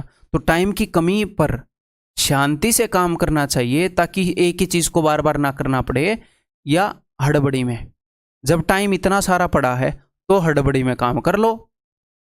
क्यों? क्योंकि खराब हो गया तो फिर कर देंगे एक बार, फिर खराब हो गया तो फिर कर देंगे। तो टाइम की कमी है तो शांति से काम करना चाहिए ताकि एक बार में काम बन जाए, ना कि हाथ पैर फुला के। उस चीज की प्रैक्टिस कहां पर होगी? मॉक टेस्ट के अंदर होगी। शांति से दिया करो क्वेश्चन। शांति का मतलब ये नहीं है कि कॉफी पी रहे हैं वहां पर, हाँ भाई क्या कर रहा है, साइड वाले के साथ ऐसे कर रहे हैं, नहीं। शांति से फुल फोकस्ड होकर बिना हड़बड़ी के चीजों को इस पेस पर कर रहे हैं कि आपको समझ में आ रही है। आप पैसेज पढ़ रहे हो तो पैसेज समझ में आ रहा है, आप रुक रहे हैं वहां पर, सोच रहे हैं, इतना टाइम मिलता है। जंबल्ड सेंटेंसेस के ऊपर सोच रहे हैं, ये वो है, ज्यादा टाइम लग रहा है तो स्किप कर रहे हैं। बढ़िया डिसीजन ले रहे हैं, ज्यादातर डिसीजन बढ़िया ले रहे हैं, कौन सा क्वेश्चन कब करना है, तो पेपर निकलेगा। ठीक है, लोगों ने पेपर निकाले नहीं होते फिर भी मतलब बड़ी बड़ी ऐसे फेंक देते हैं, ये करो 4 सेकंड में हर एक क्वेश्चन करवा दूंगा। ऐसे मैंने देखे हैं। ये चीज़ें मैं ऐसे पब्लिकली बोलता नहीं, लेकिन दिल तो दुखता है कि भाई तुम खुद तो कर नहीं पाए हैं, दूसरों को तुम 5-5 सेकंड में करवाने के लिए बोल रहे हो, वो भी हर एक क्वेश्चन। अगर तुम हर एक क्वेश्चन 5 सेकंड में करोगे तो आओ अभी देखते हैं 100 क्वेश्चन को 500 सेकंड में करके दिखाओ, 10 मिनट में करके दिखाओ टीयर 2 के पेपर को, जो पहले आता था उसको। नहीं कर पाएगा कोई भी, फेंकने की बातें हैं जी। Next, 2 circles of diameter 4.8 cm and 8 cm such that the distance between their centers is 6.5. What is the length of a common tangent to the circles? देखो CHSL 2018 का है। That does not intersect the line joining the center. उस tangent की लंबाई बताओ जो line joining the centre को intersect ना करता हो। तो लाइन जॉइनिंग द सेंटर्स, तो जो लाइन जॉइनिंग द सेंटर्स है उसको ट्रांसवर्स टेंजेंट तो इंटरसेक्ट करता है, डायरेक्ट टेंजेंट इंटरसेक्ट नहीं करता। डायरेक्ट वाले की बात हो रही है, ट्रांसवर्स की बात नहीं हो रही। ठीक है, तो इसको HW में दे दूं, कर दोगे? नेक्स्ट, ये बताओ भाई। इन the given figure PQRS is a square of side 20 centimetre and SR is extended two point T। बढ़िया क्वेश्चन है, मज़ेदार। कर लोगे तो मज़ा आ जाएगा, नहीं करोगे तो भी टेंशन नहीं लेनी। लेकिन एक काम किया करो, मेरा सोल्यूशन जल्दी मत देखा करो भाई। आज के दिन आपके इशारों पर टीचर है, प्ले बटन दबाया, टीचर बोल रहा है, पहुंच गया, टीचर चुप हो जा रहा है बेचारा, है क्या करे। तो उसमें आप लोगों का एक नुकसान क्या होता है कि मैथ्स आता है ब्रेनस्टॉर्मिंग करने से, टाइम देने से। लेकिन अब आपके सामने आंसर पड़ा है, बटन दबाते ही वो आ जाएगा, आपके सामने सॉल्यूशन है, तो आप क्या करते हो? तुरंत दबा देते हो, थोड़ा सा ट्राई करते हो। वो चीज़ कहीं ना कहीं आपको नुकसान देती है। अगर किसी क्वेश्चन के ऊपर ब्रेनस्टॉर्मिंग कर रहे हो, अगर वो 10-15 मिनट में भी निकले कोई दिक्कत नहीं है। एकाधे क्वेश्चन को मैं 2-2, 3-3 दिन में निकालता था जब तैयारी करता था। नहीं हो रहा, अगले दिन फिर 10-15 मिनट बैठे, नहीं हो रहा, शाम को फिर बैठे। जब ये हो जाता था ना कि भाई मैंने सब कुछ ट्राई कर लिया, ये क्वेश्चन तो नहीं निकल रहा भाई, टीचर से पूछना पड़ेगा, फिर टीचर के पास जाता था तो फिर वो भी यही बोलते थे कि भाई ये नहीं आएगा ना, ये इररिलेवेंट है। क्वेश्चन ही ऐसा जाता था टीचर के पास जो ये बोल देते थे कि ये इररिलेवेंट है। तो ये नहीं है मैं इंटेलिजेंट था, जस्ट मैं आप लोगों से ज़्यादा टाइम देता था, ज़्यादा इंटरेस्ट के साथ करता था सब्जेक्ट को, और इंटेलिजेंट तो था ही। चलो करो इस क्वेश्चन को। इन the given figure PQRS is a square of side 20 centimetre, ये स्क्वायर है, तो टाइम दिया करो भाई प्लीज। इसकी साइड 20 है, इन्होंने SR को एक्सटेंड कर दिया T तक। If the length of QT की जो लंबाई है दैट इज इक्वल टू 25, तो ये एक राइट एंगल ट्रायंगल है, ये भी एक स्क्वायर है, तो ये 90 डिग्री का होगा। तो 20 और 25 तो ये क्या हो जाएगा, 5 का 5 गुना, 4 का 5 गुना, 3 का 5 गुना, 3, 4, 5 का 5 गुना यूज हुआ है। ठीक है, then what is the distance between the centres, तो सेंटर्स के बीच में डिस्टेंस क्या होगा। तो नंबर 1, एक दो सर्कल एक दूसरे को टच नहीं कर रहे, तो इनके रेडियस को मत जोड़ देना, देखो एक दूसरे से दूर हैं इस सिचुएशन में। ठीक है मेरे भाई, तो डिस्टेंस बिटवीन सेंटर, अब ये क्वेश्चन मैंने यहाँ पर डाला है तो आपको थोड़ी सी तो हिंट मिल गई होगी कि क्या करना है, अदरवाइज एग्जाम में मिलेगा तो हो सकता है हिंट ना भी मिले, आया हुआ क्वेश्चन है। अब distance between the centres, direct tangent, transverse tangent, उनके साथ ट्रायंगल का हाइपोटेन्यूज होता है डिस्टेंस बिटवीन द सेंटर। अब ट्रांसवर्स टेंजेंट की तो क्या ही लेंथ निकालोगे आप, यहाँ से लेकर यहाँ तक है, निकालने को हम निकाल भी लें, ऐसी बड़ी बात नहीं है। लेकिन डायरेक्ट टेंजेंट कौन सा है इन दोनों सर्कल्स का, क्योंकि डिस्टेंस बिटवीन द सेंटर्स जो है हाइपोटेन्यूज होता है। एक डायरेक्ट टेंजेंट या ट्रांसवर्स टेंजेंट होता है, दूसरा रेडियस का सम और डिफरेंस होता है। तो दोनों तरीके से क्वेश्चन को मैं कर सकता हूं। तो यहां पर मैं डायरेक्ट टेंजेंट निकालने की कोशिश करता हूं। डायरेक्ट टेंजेंट की लेंथ है एक्स वाई, दोनों सर्कल्स, इसको निकालते हैं जी।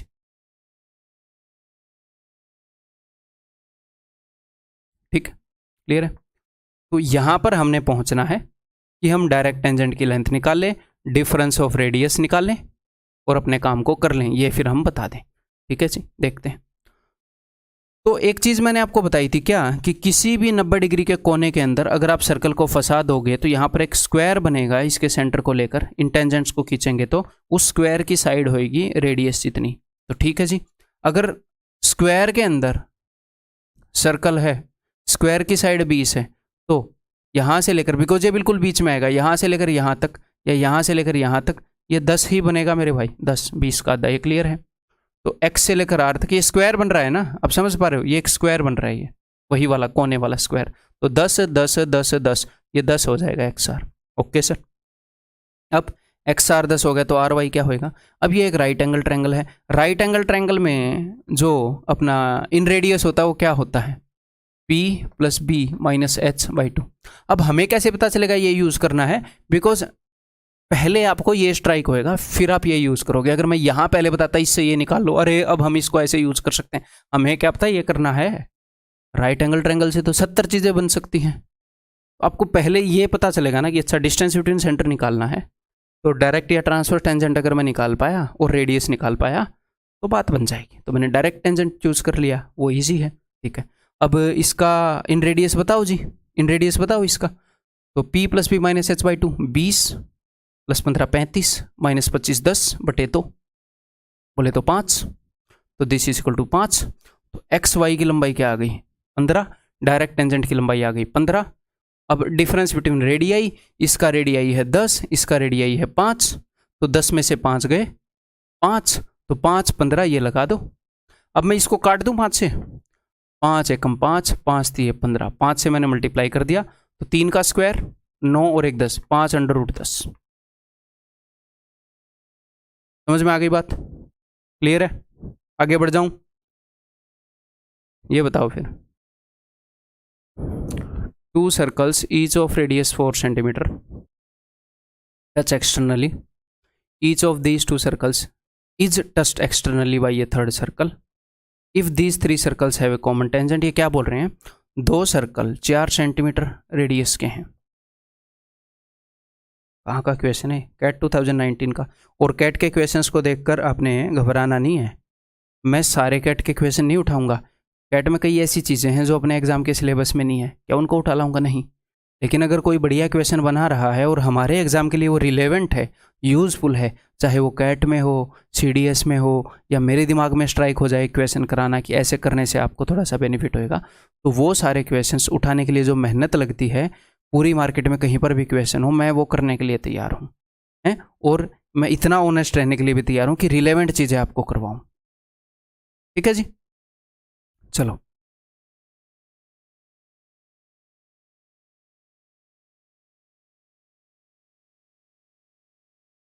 टू सर्कल्स ईच ऑफ, यहाँ से शेप उठ जाती हैं क्या, नहीं उठती है ना, नहीं उठती इसमें, चलो ठीक। 2 circles each of radius 4 centimetre touch externally, ये दोनों सर्कल 4 रेडियस के हैं, ये एक्सटर्नली एक तीसरे सर्कल को टच कर रहे हैं। तो कई बार आपके दिमाग में ये भी आ सकता है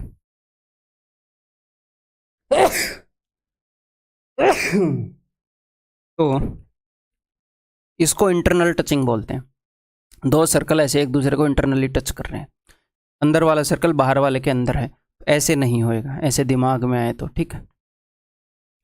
तीसरा सर्कल इनको टच करेगा ऐसे, और अगर आप ऐसे टच करा भी दोगे तो ये बोल रहे थे तीनों सर्कल्स का एक कॉमन टेंजेंट है, तो कैसे बनाओगे, ऐसे बनाया तो इन 2 सर्कल का कॉमन टेंजेंट हो गया, ऐसे बनाया तो इन दोनों सर्कल का हो गया, तो तीनों का तो कॉमन टेंजेंट बन ही नहीं सकता। तो तीनों का अगर कोई कॉमन टेंजेंट है, हालांकि यह डायग्राम थोड़ा सा गंदा बन गया, तो वो इस तरीके से बनेगा ऐसे, ठीक है।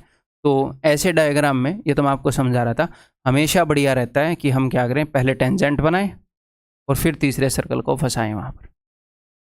तो ये वही वाला केस हो गया यहाँ पर उसने बताया कि भैया ये 4 है, यहाँ पर उसने बताया है कि ये 4 है, और वो इसको पूछ रहा है आर। तो मैंने क्या बताया था, 1/√r is equal to 1/√4 plus 1/√4। Circle equal हो ना हो फर्क ही नहीं पड़ता जी, ठीक है। ये मत सोचना सिर्फ इक्वल सर्कल के लिए फर्क ही नहीं पड़ता। तो 1/√r is equal to 1/2 plus 1/2 that is 1। It implies that r is equal to 1। क्या पूछा इसने, रेडियस ही पूछा है ना, कई बार ये डायमीटर पूछ ले, एरिया पूछ ले, कुछ नहीं पता। Next, same situation. In the given figure P Q R S is rectangle with P S equal to 1। तो पी एस जो है वो 1 है, ओके, रेक्टेंगल है। यहाँ से इसने एक क्वार्टर सर्कल मारा, यहाँ से एक क्वार्टर सर्कल, सर्कल का चौथा हिस्सा मारा, तो सर्कल का रेडियस पी जेड ये भी 1 होएगा, जेड क्यू ये भी 1, ये भी सेम रेडियस का है, तो क्यू आर ये भी 1। अब ये पूछ क्या रहा है, ये पूछ रहा है इसका एरिया, शेडिड रीजन का एरिया, यानी कि ये वाला, ये वाला। तो ये वाला एरिया निकलेगा कैसे शेडिड रीजन का, ये निकलेगा जब आप पूरी रेक्टेंगल के एरिया में से घटा दोगे 2 तो क्वार्टर सर्कल, ये वाला और ये वाला, घटाओगे ये दोनों सर्कल का चौथा हिस्सा, और घटाओगे ये एक पूरा सर्कल छोटे वाला, तब निकलेगा। तो अब इसका एरिया और इसका एरिया निकालने के लिए तो रेडियस मेरे पास है 1, इनका तो निकाल लेंगे, इसका रेडियस नहीं है, तो बताओ कैसे करेंगे।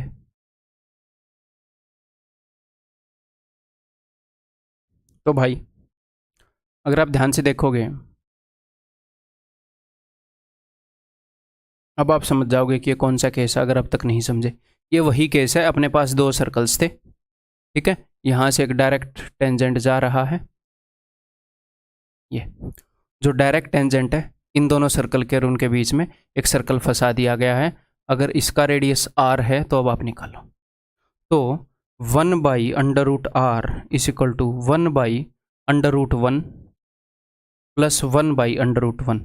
तो 1 plus 1 2, this is equal to 2। तो 1/r इज इक्वल टू 4, तो r इज इक्वल टू 1/4। ठीक है, मैंने स्क्वायर कर दिया दोनों तरफ और पलट दिया, r इज इक्वल टू 1/4। अब मैं क्या करूँगा, अब मैं रेक्टेंगल का एरिया माइनस 2 सर्कल्स का एरिया, या फिर मैं करूँ एक सेमी सर्कल का एरिया घटा दूँ और एक सर्कल का एरिया, ठीक है। रेक्टेंगल का एरिया है 2 × 1 that is equal to 2, minus semi circle का एरिया है हाफ पाई, रेडियस 1 है, 1 square, half pi 1 square, plus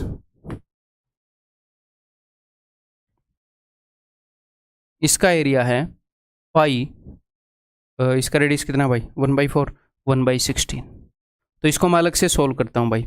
अगर मैं पाई को कॉमन ले लूँ, 22/7 को कॉमन ले लूँ, तो अंदर क्या बचेगा, अंदर 1/2 प्लस वहाँ पर हो जाएगा 1/16, तो ये 8/16, 9/16, तो ये हो जाएगा 22/7 इंटू 9/16, 2 8 2 11, तो 11 में 99/56, तो ये 2 में से घटाना है, 2 - 99/56, 56 दूनी 112, 13/56,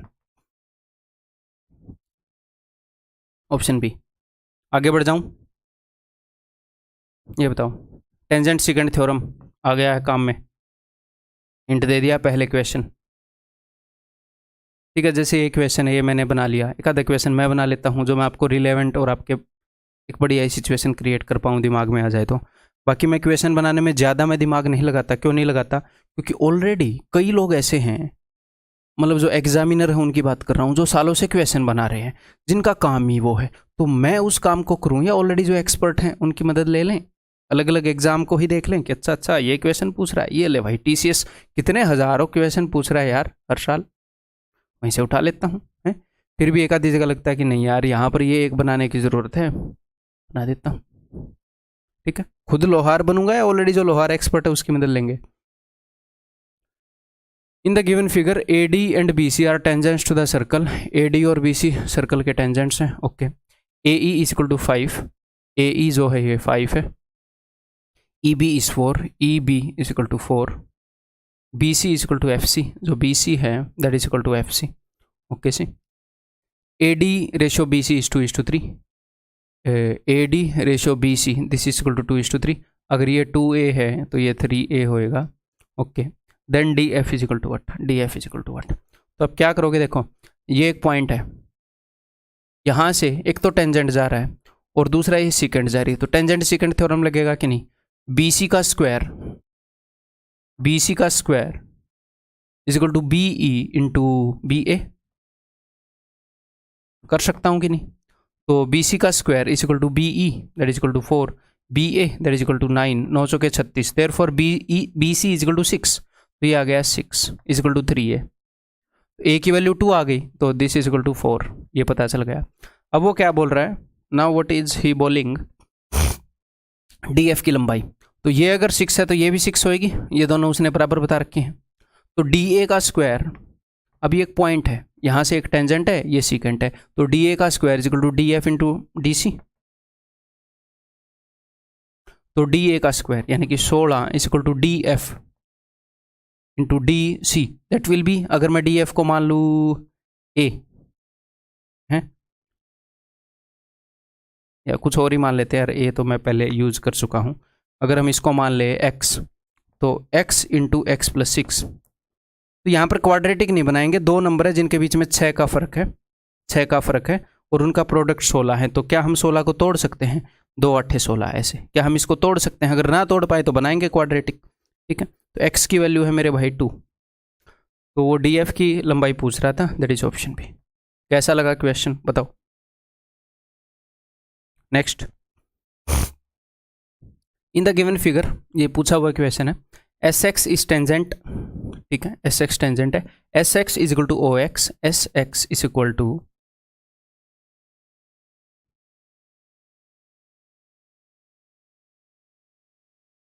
ओ X is equal to O R, if Q X is equal to 3, ये जो क्यू एक्स है ये 3 है, and P Q is equal to 9, कहाँ है पी क्यू ये पूरा, this is equal to 9, then what is the value of O S, तो ओ एस की वैल्यू क्या होगी, ठीक है, देखते हैं। देखो भाई बढ़िया क्वेश्चन है, ठीक है, ये मैंने डायरेक्टली बढ़िया बढ़िया क्वेश्चन लिए हैं टेंजेंट सीकेंट थ्योरम के, बिल्कुल बेसिक भी आते हैं, बिल्कुल ऐसे बेसिक क्वेश्चन आते हैं कि भाई ऐसे, और मैक्सिमम यही आते हैं, ये 3 बता दिया है, ये ए बी जो है ये 9 बता दिया है, और ये उसने कुछ भी 4 बता दिया, सी डी पूछ लिया ऐसे, तो P A into P B 9 और 3 12 is equal to P C into P D 4 ये 12 3 3 9, P D is equal to 9, अगर पी डी 9 है तो ये 5 हो गया, इस टाइप के क्वेश्चन आते हैं, ठीक है। देखो आपके सामने ऐसे छोटा सा क्वेश्चन मैंने बनाया, ऐसे ही वो कई बार बना के दे देते हैं आप लोगों को, ठीक है। तो ये उसके बढ़िया बढ़िया क्वेश्चन उठाए हैं, इनसे डिप्रेस नहीं होना। चलिए ऐसे ओ एस की लंबाई बतानी है, ओके, देखें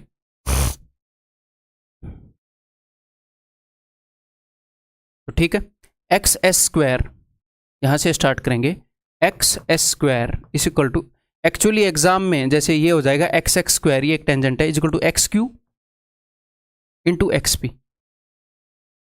एग्जाम में ये मैं नहीं लिखता, यहाँ पर मैं डायरेक्टली वैल्यूज लिखता हूँ कि 3, और ये ध्यान रखता हूँ कि ये ना है कि मैं यहाँ पर 9 रख दूँ जल्दबाजी में, 3 इंटू 3 प्लस 9 12, ये पूरी लंबाई आएगी ना, ठीक है। तो एक्स एक्स की वैल्यू क्या हो जाती, एक्स एस की वैल्यू 6, ठीक है। तो ये अगर 6 है तो ये भी 6 होएगा भाई, तो ये 3 है तो ये 3 हो गया, ये भी 6 होएगा, okay ji.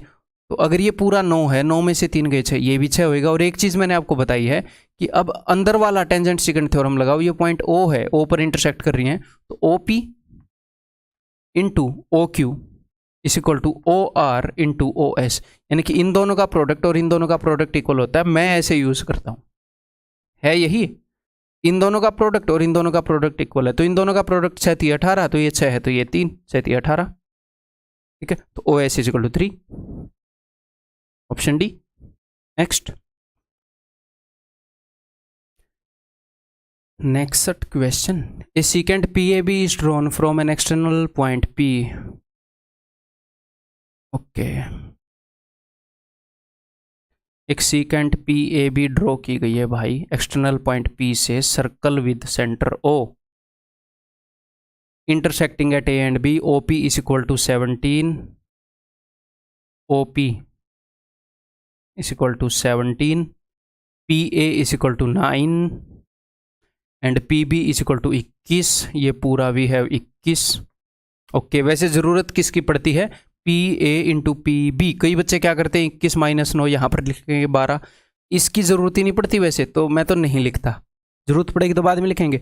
Then the diameter of the circle is, तो सर्कल का डायमीटर क्या होएगा, यानी कि कुल मिलाकर रेडियस निकालना है। तो अपने पास तो टेंजेंट सीकेंट थ्योरम है जो बोलेगा PA इंटू PB। अगर मैं इस पॉइंट को C मान लूँ, PC, और अगर मैं इसको एक्सटेंड कर दूँ इंटू PD, तो ये चीज़ें निकालनी पड़ेंगी। तो मैंने इसके रेडियस को मान लिया R, तो ये हो गया R। तो ये PC की लंबाई क्या होगी, ये होगी 17 माइनस R। अगर ये R है, ये 17 है, 17 माइनस R। और मुझे एक तो PC चाहिए और मुझे चाहिए पूरा PD, तो हो गया 17 प्लस R। पूरा PD कितना हो जाएगा, 17 प्लस R। ये 17 है, ये R है, तो अब लगा दो। तो PA यहाँ पर मैं लिख देता हूँ, PA into PB is equal to PC into PD। इसको एक और तरीके से कर सकते हैं, अगर आप देखना चाहो, यहाँ पर एक टेंजेंट बना सकते हैं PT, उस टेंजेंट की लंबाई आ जाएगी R की फॉर्म में, ठीक है, बिकॉज ये पूरा 17 है। देखो मैं बनाकर दिखा देता हूँ, PA into PB is equal to PT square, ऐसे भी हम कर ही सकते हैं। तो ये 90 डिग्री है, तो हाइपोटेन्यूज है 17, हाँ जी सर 17 है, ये है R, तो इसकी वैल्यू आ जाएगी 17 का स्क्वायर माइनस R का स्क्वायर, तो PT स्क्वायर की वैल्यू आ गई, PT square is equal to PA into PB। ऐसे भी कर सकते हैं और जैसे बताया ऐसे भी कर सकते हैं, दो तरीके हैं, ठीक है जी। ओके, चलिए जी अब करते हैं। तो PA that is equal to 9, PB that is equal to 21, that is equal to PC। तो PC हो जाएगा 17 माइनस R और एक 17 प्लस R, तो ये हो जाएगा 289। मतलब ज़्यादा ही कमज़ोर नहीं हो गया मेरा मैथ। 289 माइनस R का square, it implies that R का square is equal to 289 minus 189, ये 189 है, that is equal to 100, R is equal to 10। तो यहाँ पर ऑप्शन बी मत मार दीजिएगा, व्यास बोला है उसने, दैट इज ऑप्शन ए, ठीक है, क्लियर। अगला question, diameter AB of a circle with centre O is produce to point P। तो डायमीटर AB को P तक प्रोड्यूस कर दिया।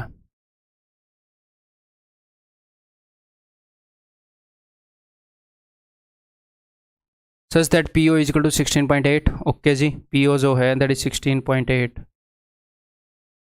तो ये क्वेश्चन मैंने सिर्फ इसलिए लिया क्योंकि इसकी कैलकुलेशन पॉइंट में है, क्वेश्चन लास्ट जैसा ही है, तो कैलकुलेशन को कैसे हैंडल कर सकते हो, प्रैक्टिकल वे, ऐसा वे नहीं जो इसी क्वेश्चन पर लागू हो, नहीं, प्रैक्टिकल जो हर जगह लागू होगा। देखो PQR इज ए सीकेंट, तो PQR एक सीकेंट है, नीचे बना लो या ऊपर बना लो,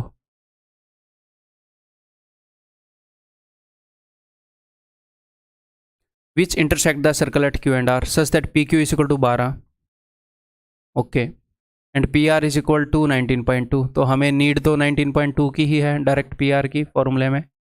okay sir, the length of AB is equal to what, तो AB की लंबाई यानी कि डायमीटर की लंबाई क्या होगी, तो ये रेडियस है, तो ये क्या हो जाएगा 16.8 माइनस R, ये रेडियस है, तो पूरा क्या हो गया 16 minus 8 plus R, last question की तरह। तो मैं डायरेक्टली वैल्यूज लिख रहा हूँ, PQ 12 into PR that is 19.2 is equal to PB into PA, directly लिख रहा हूँ भैया, 16.8 minus R into 16.8 plus R, तो 16.8 का स्क्वायर माइनस R का स्क्वायर, ठीक है। तो R की वैल्यू निकालनी है, it implies that R square is equal to, इसको इधर ले आओ और 16.8 का जो स्क्वायर है इसको ऐसे खोल कर लिख दो, ठीक है, ये उधर जाकर घटेगा 12 इंटू 19.2।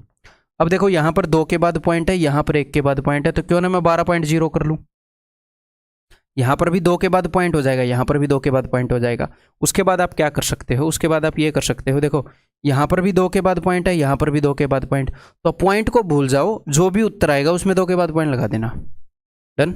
अब आगे देखते हैं, तो ऐसा कुछ है जो इन दोनों में से कट सकता हो, कट सकने का मतलब क्या है, कॉमन आ जाएगा। तो देखो जरा, पहाड़े वाड़े आपको 25 तक याद करने के लिए बोले हैं मैंने, और याद होने का मतलब ये नहीं होता कि मैं आपसे 24 सिक्के बोलूं और आप बोलो 144, ये नहीं होता। 144 को देख कर 24 सिक्के, 16 निम्मे, 18 8 12 का स्क्वायर सब कुछ याद आना चाहिए, ठीक है, तो याद होने का मतलब क्या होता है, समझ में आ रहा है? तो 168 को देखकर कि भैया 21 आठे है, 24 साते है, ये चीज़ याद आनी चाहिए। 24 आठे है, 24 दिख रहा है, ये रिक्वायरमेंट है याद होने की, याद ये होना चाहिए। फालतू बर्डन में आपको देता नहीं, तो मैं 24 से काट रहा हूँ जी। 24 साते, 24 आठे, तो मैंने 24 कॉमन ले लिया यहाँ से। ओके जी, फिर से 24 से कट रहा है 24 साते और 24 पंजे 120, तो एक और 24 मैंने कॉमन ले लिया। अंदर क्या बच गया, 7 7 49 और 8 पंजे 40, तो अंदर बच गया 9, और नीचे क्या है 2 0, क्योंकि 2 के बाद पॉइंट है दोनों में। ठीक है, ये आर स्क्वायर की वैल्यू है, तो आर की वैल्यू क्या आ जाएगी, 2 24 में से 1 24 आ गया, अंडर रूट ले रहा हूँ, 9 की जगह 3 आ गया, 100 की जगह 10 आ गया, तो 7.2। उसने पूछा है डायमीटर, तो 7.2 मत मार देना, 14.4। तो समझ में आ रही है बात? तो ये जो अंडरस्टैंडिंग है, ये एक्चुअल एग्जाम का क्वेश्चन है, ये नहीं है कि मैं वैल्यूज बनाकर लाया हूँ। जहां पर कैलकुलेशन छोटी हो सकती है, जहां पर गुंजाइश है, वहां पर ये छोटी करवा देगी। जहां पर गुंजाइश ही नहीं है, मैं क्वेश्चन ही ऐसा बनाऊं खुद पर्सनली जहां पर गुंजाइश ही नहीं है, तो देन वहां पर क्या है, कैलकुलेशन करेंगे, सब करेंगे, मैं भी करूंगा, आप भी करेंगे। ठीक है, उन क्वेश्चंस की तो टेंशन ही नहीं लेनी, हमें एक्सपर्ट उन क्वेश्चन में होना है जहां पर गुंजाइश है इंप्रूवमेंट की। तो वैसे मेथड जस्ट मैं आपको बताऊंगा जो प्रैक्टिकल है। In the figure A B C is a triangle in which A B is equal to A C, तो जो ए बी है ये पूरी that is equal to A C. Okay जी, a circle through B touches A C at D, B से एक circle है जो ए सी को डी पर टच करता है, and intersect A B at P, A B को पी पर काटता है, डी जो है वो मिड पॉइंट है, find the value of A B, तो ए बी की लंबाई बताओ, और ए बी की जो लंबाई है वो उसने बता रखी है ए पी के मल्टीपल में। ठीक है, मेरे को बड़ा मज़ेदार क्वेश्चन लगता है, स्टार्टिंग में ये ढूंढना यहाँ पर ये चीज़ लगेगी वो बड़ी इंटरेस्टिंग है। हालांकि क्वेश्चन यहाँ पर मैंने टेंजेंट सेकेंड में दे दिया। देखो ए डी एक टेंजेंट है, तो A D square is equal to A P into A B. ठीक है मेरे भाई, अब मैं ए डी को मान लूँगा 1, तो डी सी हो जाएगा 1, और ये पूरा ये क्या हो जाएगा, ये हो जाएगा 2, क्योंकि ये वाली जो है ये इसके इक्वल है, और ये मतलब कि रिलेवेंट इक्वेशन है, ऐसा ही इक्वेशन आया हुआ है। तो करें ज़रा, ए डी का square is equal to A P into A B, तो that is equal to 1 is equal to A P into A B that is equal to 2, तो A P is equal to 1/2। A P जो है वो 1/2 है, और ए B जो है वो 2 है। ठीक है, तो ये बोल रहा है ए बी की लंबाई क्या है ए पी के टर्म्स में, तो ए बी जो है वो ए पी के कंपेरिजन में तो 4 गुना है, दैट इज 4 ए पी। ठीक है भाई, आगे बढ़ जाऊं, इन ट्रायंगल एबीसी, ये देखो आया हुआ क्वेश्चन,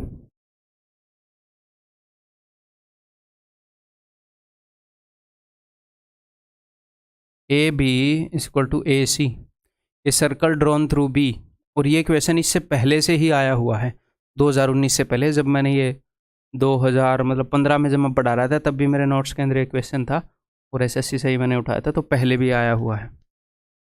ठीक है, A B is equal to A C, a circle drawn through B, और पहले इसी टाइप का क्वेश्चन आया था जिसमें फिगर नहीं दी थी, खुद बनानी पड़ रही थी। Circle drawn through B touch is A C at D, A C को डी पर टच कर रहा है, वही लास्ट क्वेश्चन की तरह है।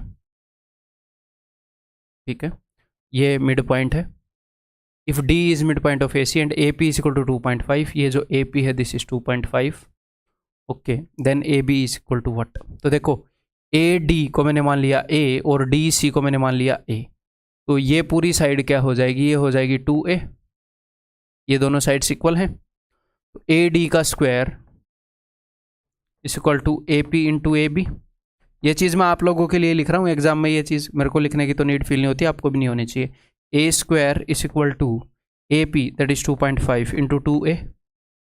ओके, और यहाँ पर अब ये मत रट लेना कि मतलब इसका 4 गुना होती है पूरी साइड, वो कल को कोई और सिचुएशन क्रिएट कर देगा, ऐसे क्या क्या रटते फिरोगे। ठीक है, जो काम की चीज़ें वो तो रटी नहीं जा रही, वो तो स्ट्राइक नहीं हो रही, तुम्हें रटने के बाद नई नई चीज़ें और रट लो, ये और भूल जाओगे फिर।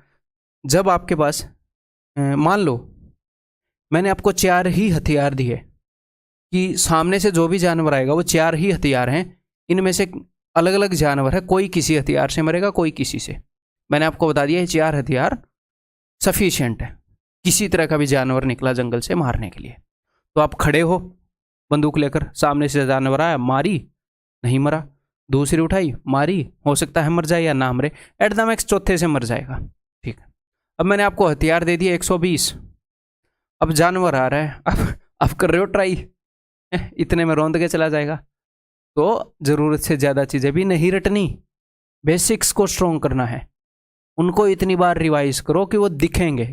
That is the main solution, जो प्रैक्टिकल है, जो पॉसिबल है, जो होकर ही बच्चे एग्जाम क्लियर करते हैं। एक भी बच्चा नहीं होगा जो इस फेज से बच सकता होगा, तो वो मैं आपको बता रहा हूँ। ठीक है, तो इन चीज़ों को मत रट लेना, जो रटने की चीज़ें बताऊंगा, बता रहा हूँ। और तो that is A is equal to 5, A की वैल्यू अगर 5 है तो 5 दूनी 10, तो ये पूरी चीज़ जो है 10 हो गई। क्या उसने यही पूछा, A B is equal to 10, option D.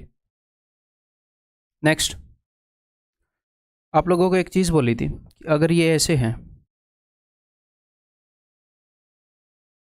अगर ये वाला एंगल इक्वल है, ये इक्वल है, ये इक्वल है, तो ये होता है जब सेम सेगमेंट में बनाए हम। तो इसका मतलब ये जो तीनों पॉइंट्स हैं ये कंसाइक्लिक हैं, तीनों नहीं पांचों, 1 2 3 और 2 ये कंसाइक्लिक हैं, यानी कि समवृत्तीय हैं, एक वृत्त के ऊपर, एक सर्कल के ऊपर हैं। ठीक है, तो ये भी 90, ये भी 90, तो इसका मतलब भैया ठीक है। और दूसरी बात, ये 90 है, इसका मतलब BC डायमीटर है, ये भी पता लग रहा है अगर यूज हो तो, और BC डायमीटर है। ठीक है, एक वृत्त पर तो है ही, BC डायमीटर भी है। AC and DB intersect at P, तो इनमें से कौन सा ट्रू होएगा, तो देखते हैं जी कौन सा ट्रू होएगा। तो ये कोड्स हैं, और टेंजेंट सेकेंड थ्योरम के according PA into PC, PA into PC is equal to, अगर ये इंटरसेक्टिंग पॉइंट है, is equal to PD into PB। इसने क्या बोला है, APPC BPPD, ये बोला है, बस इन्हीं के नाम थोड़े से चेंज करके लिख दिए। That is option A. Next, in the given figure ABCD is a cyclic quadrilateral, angle नहीं, DO is equal to 8, DO this is equal to 8, okay भाई। CO is equal to 4, CO is equal to 4, and AC is the angle bisector of angle BAD, ये angle bisector है, ये जो angle होगा वही angle ये होगा। ठीक है जी, द लेंथ ऑफ AD, तो एंगल बाइसेक्टर में दो ही चीजें यूज होंगी, या तो एंगल को बराबर दर्शाने के लिए यूज हो जाएगा, या इन साइड का जो रेशियो हो इनके बराबर हो जाएगा, एंगल बाइसेक्टर थ्योरम हो जाएगा ना। और क्या ही हो रहा है इसमें आगे, जनरली यही चीजें यूज हो रही होती हैं इसकी। AC is angle bisector, the length of AD is equal to length of AB, तो जो AD की लंबाई है वो AB की लंबाई के बराबर है। अब देखो इनकी लंबाइयों की लेंथ दी है, तो अब आपको स्ट्राइक होगा कि एंगल बाइसेक्टर थ्योरम यूज होएगा, क्योंकि एंगल बाइसेक्टर सामने वाली लाइन को उसी रेशियो में बांटता है जिस रेशियो में इंक्लूडिंग साइड्स का रेशियो हो। 1:1 रेशियो है, तो ये 8 है, तो ये भी 8 होएगा। आइसोस्केलस ट्रायंगल है भाई, एंगल बाइसेक्टर है, तो मीडियन भी होएगी, एल्टीट्यूड भी होएगी, सब कुछ होएगी, हो सकता है वो भी यूज हो जाए, जरूरत पड़े तो वो भी बरत लेंगे। DB intersect diagonal AC at O, DB intersect diagonal AC at O, then what is the length of diagonal AC, तो डायगोनल AC की लंबाई क्या है। तो भैया अगर ये x है, तो ये दो कोर्ड्स हैं जो इंटरसेक्ट कर रही हैं, तो टेंजेंट सेकेंड थ्योरम के तहत इन दोनों का और इन दोनों का प्रोडक्ट सेम है, तो ये 8 8 64 है, तो ये 16 होएगा, 16 चौके 64 है। 8 into 8 is equal to 4 into X. तो उसने पूछा है AC यानी कि 16 और 4 20, दैट इज ऑप्शन है। ठीक है, ई करो बाबा। Next, AB and CD are two chords of a circle which intersect at a point O inside the circle। बढ़िया क्वेश्चन है, इसलिए लिया है कि कैलकुलेशन को कैसे हैंडल करना है वो आपको बता पाऊँ, आया हुआ क्वेश्चन है, प्रैक्टिकल वे बताऊंगा। ठीक है, AB and CD are two chords of a circle, थोड़ा सा बड़ा सर्कल ले लेते हैं।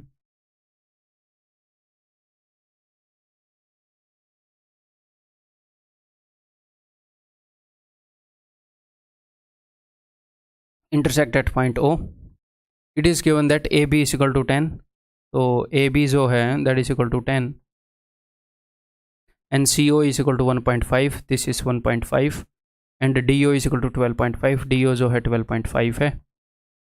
ठीक है, then what is the ratio between larger and smaller AO and BO।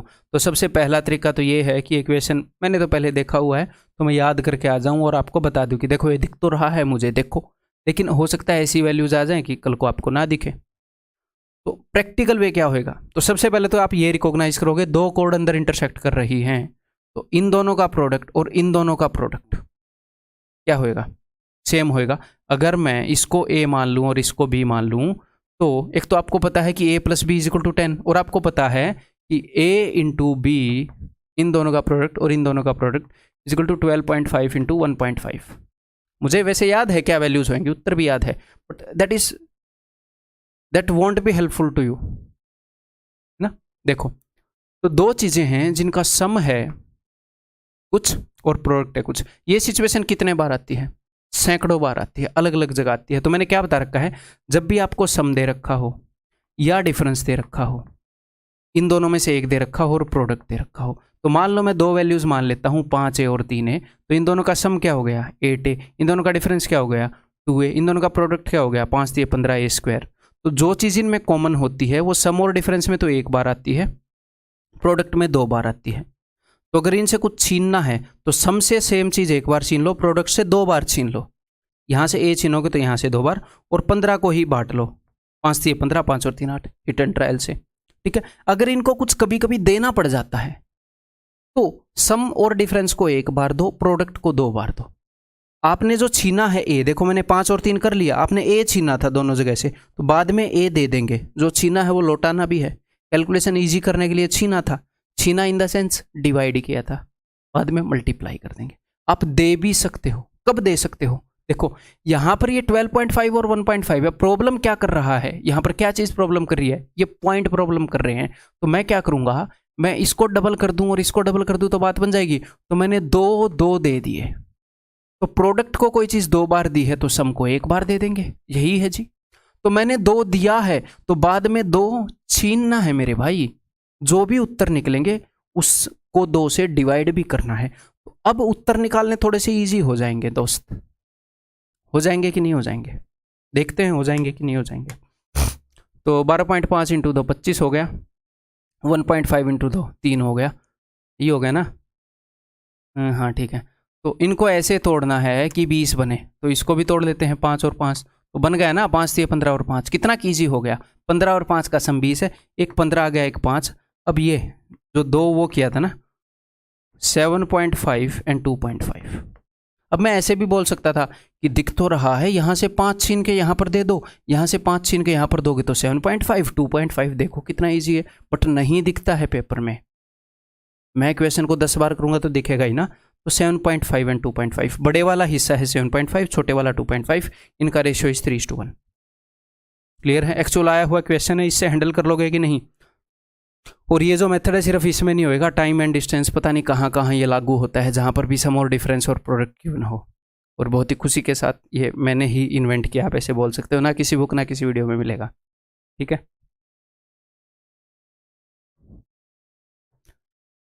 In a circle of radius 11 centimetre, CD is diameter. Okay जी, ये कहाँ का क्वेश्चन है भैया, कैट 2019। तो आप देख सकते हो कहाँ कहाँ से क्वेश्चन उठाए गए, सिर्फ रिलेवेंट और बढ़िया वाले क्वेश्चन उठाए गए। तो बिल्कुल टॉप नॉच जैसा कंटेंट हो सकता है ना अपने एग्जाम के लिए, वो है, इससे बेटर कंटेंट नहीं हो सकता, ओपनली मैं बोल सकता हूँ।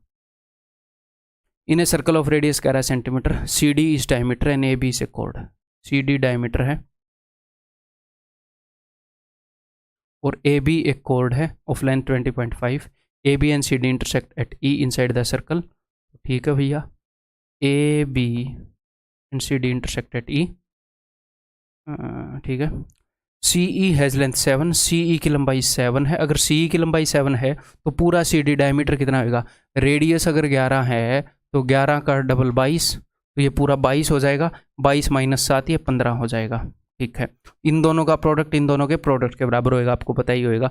और उसने क्या बताया, उसने बताया है इसकी लंबाई 20.5 है। तो अगर मैं A इसको मान लूँ, B इसको मान लूँ, तो A + B = 20.5 और A × B = इन दोनों का प्रोडक्ट 7 × 15। ठीक है, तो क्या प्रॉब्लम आ रही है, वही प्रॉब्लम आ रही है क्या, कि यहाँ पर ये पॉइंट में है, गड़बड़ हो रही है, ऐसे सोच पाना मुश्किल हो रहा है सर। तो क्या करो, सम को एक बार दो दे दो, तो वही चीज़ प्रोडक्ट में दो बार देनी पड़ेगी। हाँ जी, आपने दी है तो एंड में डिवाइड भी करना मेरे भाई, है ना। अगर आपने यहाँ से कुछ काटा है तो एंड में मल्टीप्लाई भी कर देना, छीन लिया है तो बाद में दे भी देना बेचारों को। ठीक है, तो ये क्या बन जाएगा, ये बन जाएगा 41। तो क्या सर इससे 100% ही उत्तर मतलब पक्का हिट एंड ट्रायल से आ जाया करेगा?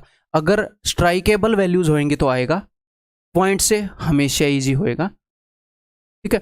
अगर क्वाड्रेटिक बनानी भी पड़ी तो बिना पॉइंट वाली क्वाड्रेटिक ही बढ़िया रहती है, ठीक है। देखो तो अब 41 दो चीज़ों का सम है, मैंने इसको ब्रेक करना है कि सम 41 आ जाए। तो देखते हैं जी, तो हिट एंड ट्रायल तो ऑफकोर्स करना ही पड़ेगा। 5 तिया 15 और 28 नहीं आया, 5 दूनी 10 और 21 दूनी 42 नहीं आया, तो 5 तिया 15 दूनी 30 और 14 नहीं आया, 20 और 21 आ गया। तो देखो 5 के साथ मैं जोड़ूंगा इनको 20, और 7 और 3 से बन जाएगा 21 और 20, ठीक है। तो एक 21 आ गई, एक 20 आ गई, बाद में 2 से डिवाइड भी करना है, तो एक आ जाएगा 10.5 और दूसरा आ जाएगा 10। क्या पूछ रहा है भैया, what is the difference between B E and A E? B E और ए में डिफरेंस 0.5 का ही होएगा। और एक और तरीका हो सकता है, उसने इनका डिफरेंस ही पूछा है, तो आपको ए प्लस बी पता है, ए इंटू बी पता है, तो ए माइनस बी पूछ रहा है, ए माइनस बी क्या होएगा भाई, ए प्लस बी का होल स्क्वायर माइनस 4ab आ जाएगा। अलजेब्रा यूज करोगे तो है, अदरवाइज ऐसे भी कर सकते हो, ठीक है मेरे भाई। Next question, P Q and R S are common tangents to 2 circles intersecting at A and B. तो 2 सर्कल हैं ए एंड बी। ये बड़ा मज़ेदार क्वेश्चन है, ये एक बार ये क्वेश्चन आया और अलग अलग किताबों में अलग अलग जगह पर आपको एक नया फॉर्मूला देखने को मिलेगा, ठीक है। जहाँ और इस क्वेश्चन को वैसे करने की ज़रूरत नहीं है, मैं आपको बताऊंगा अभी। देखो ये आया 2016 टीयर 2 में, तो P Q and R S are 2 common. अब आगे से जब ऐसा क्वेश्चन कभी भी आएगा, इस नेचर का एक और क्वेश्चन भी आ सकता है, वो फॉर्मूला वहाँ पर फेल हो जाएगा, लेकिन क्या चीज़ पास होएगी वो मैं आपको बताऊंगा। देखो P Q and R S are common tangents to 2 circles, तो ये पी क्यू है एंड आर एस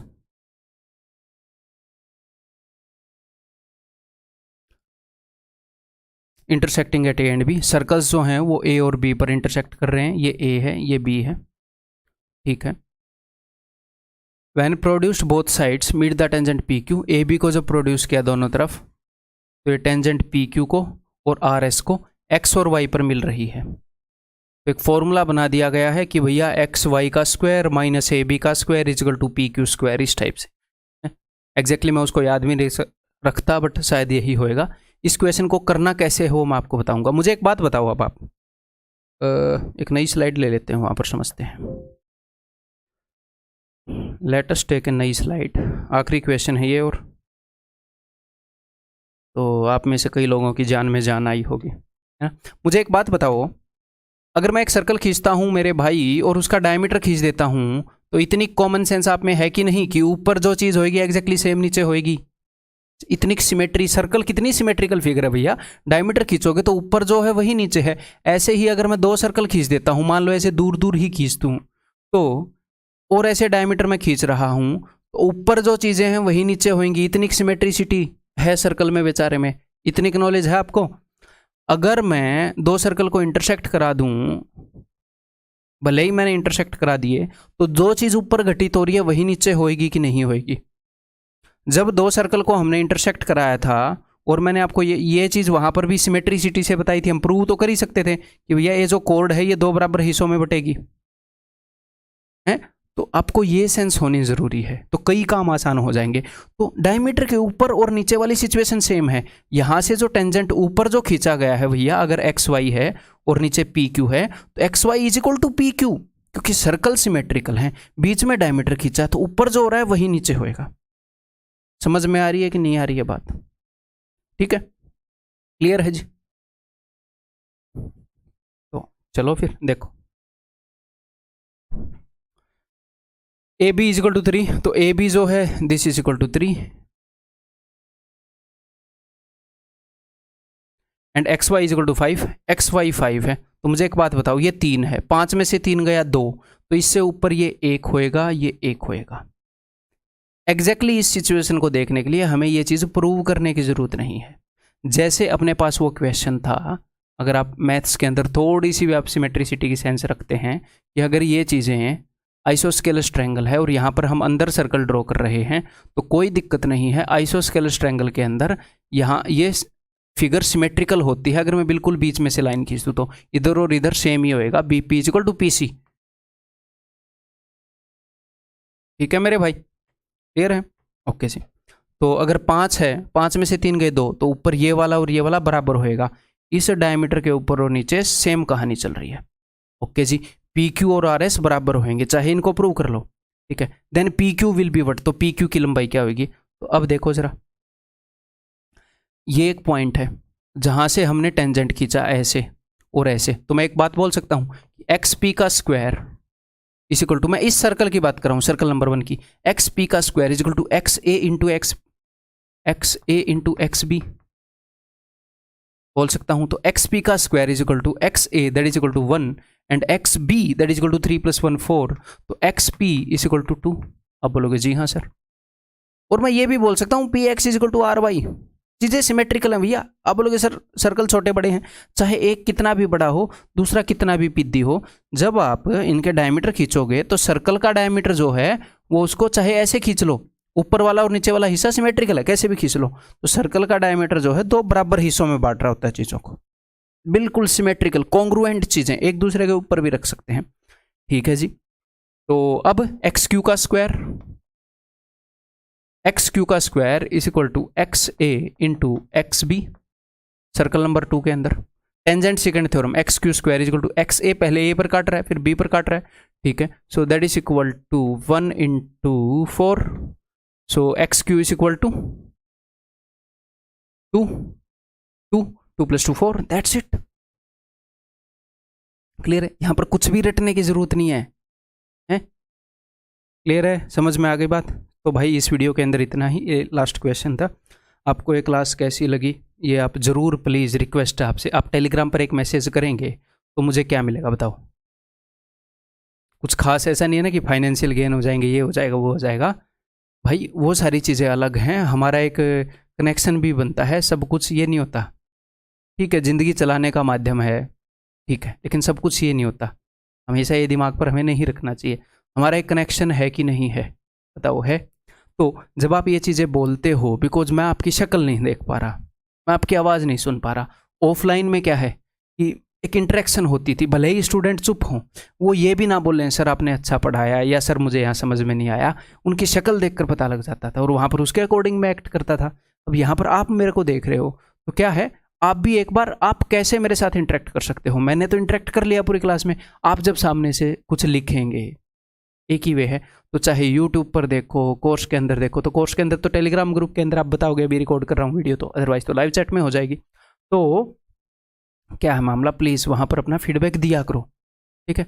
उससे क्या है, ये पूरी प्रोसेस हो जाती है, मैंने कुछ बोला आपने कुछ बोला, अच्छा लगता है, ठीक है? और सिर्फ ये नहीं कि वहाँ पर सिर्फ अच्छा अच्छा लिखना है, मतलब एग्जैक्टली आप क्या फील कर रहे हो, प्रैक्टिकली अच्छा फील कर रहे हो अच्छा लिखो, थोड़ा सा अगर कहीं पर कंस्ट्रक्टिव फीडबैक देना है वो दो, ठीक है? और घबराना नहीं है ज्योमेट्री में चीज़ें स्ट्राइक ना हो तो, ठीक है? ये चैप्टर ही ऐसा है, मैं एक तो इसको इस तरीके से करवा रहा हूँ कि प्रॉब्लम ना हो, और जब 1-2 बार और रिपीट कर पाओगे, हाँ पढ़ाई के अपने घंटे बढ़ा दो यार, क्या ही दिक्कत है, एंजॉय करो इस प्रोसेस को, और इस चैप्टर को करो 2-3 बार, फिर देखना क्या होएगा मॉक्स के अंदर, मॉक्स को अच्छे से एनालाइज करो, ठीक है? अगली क्लास में मिलते हैं भाई, बाय।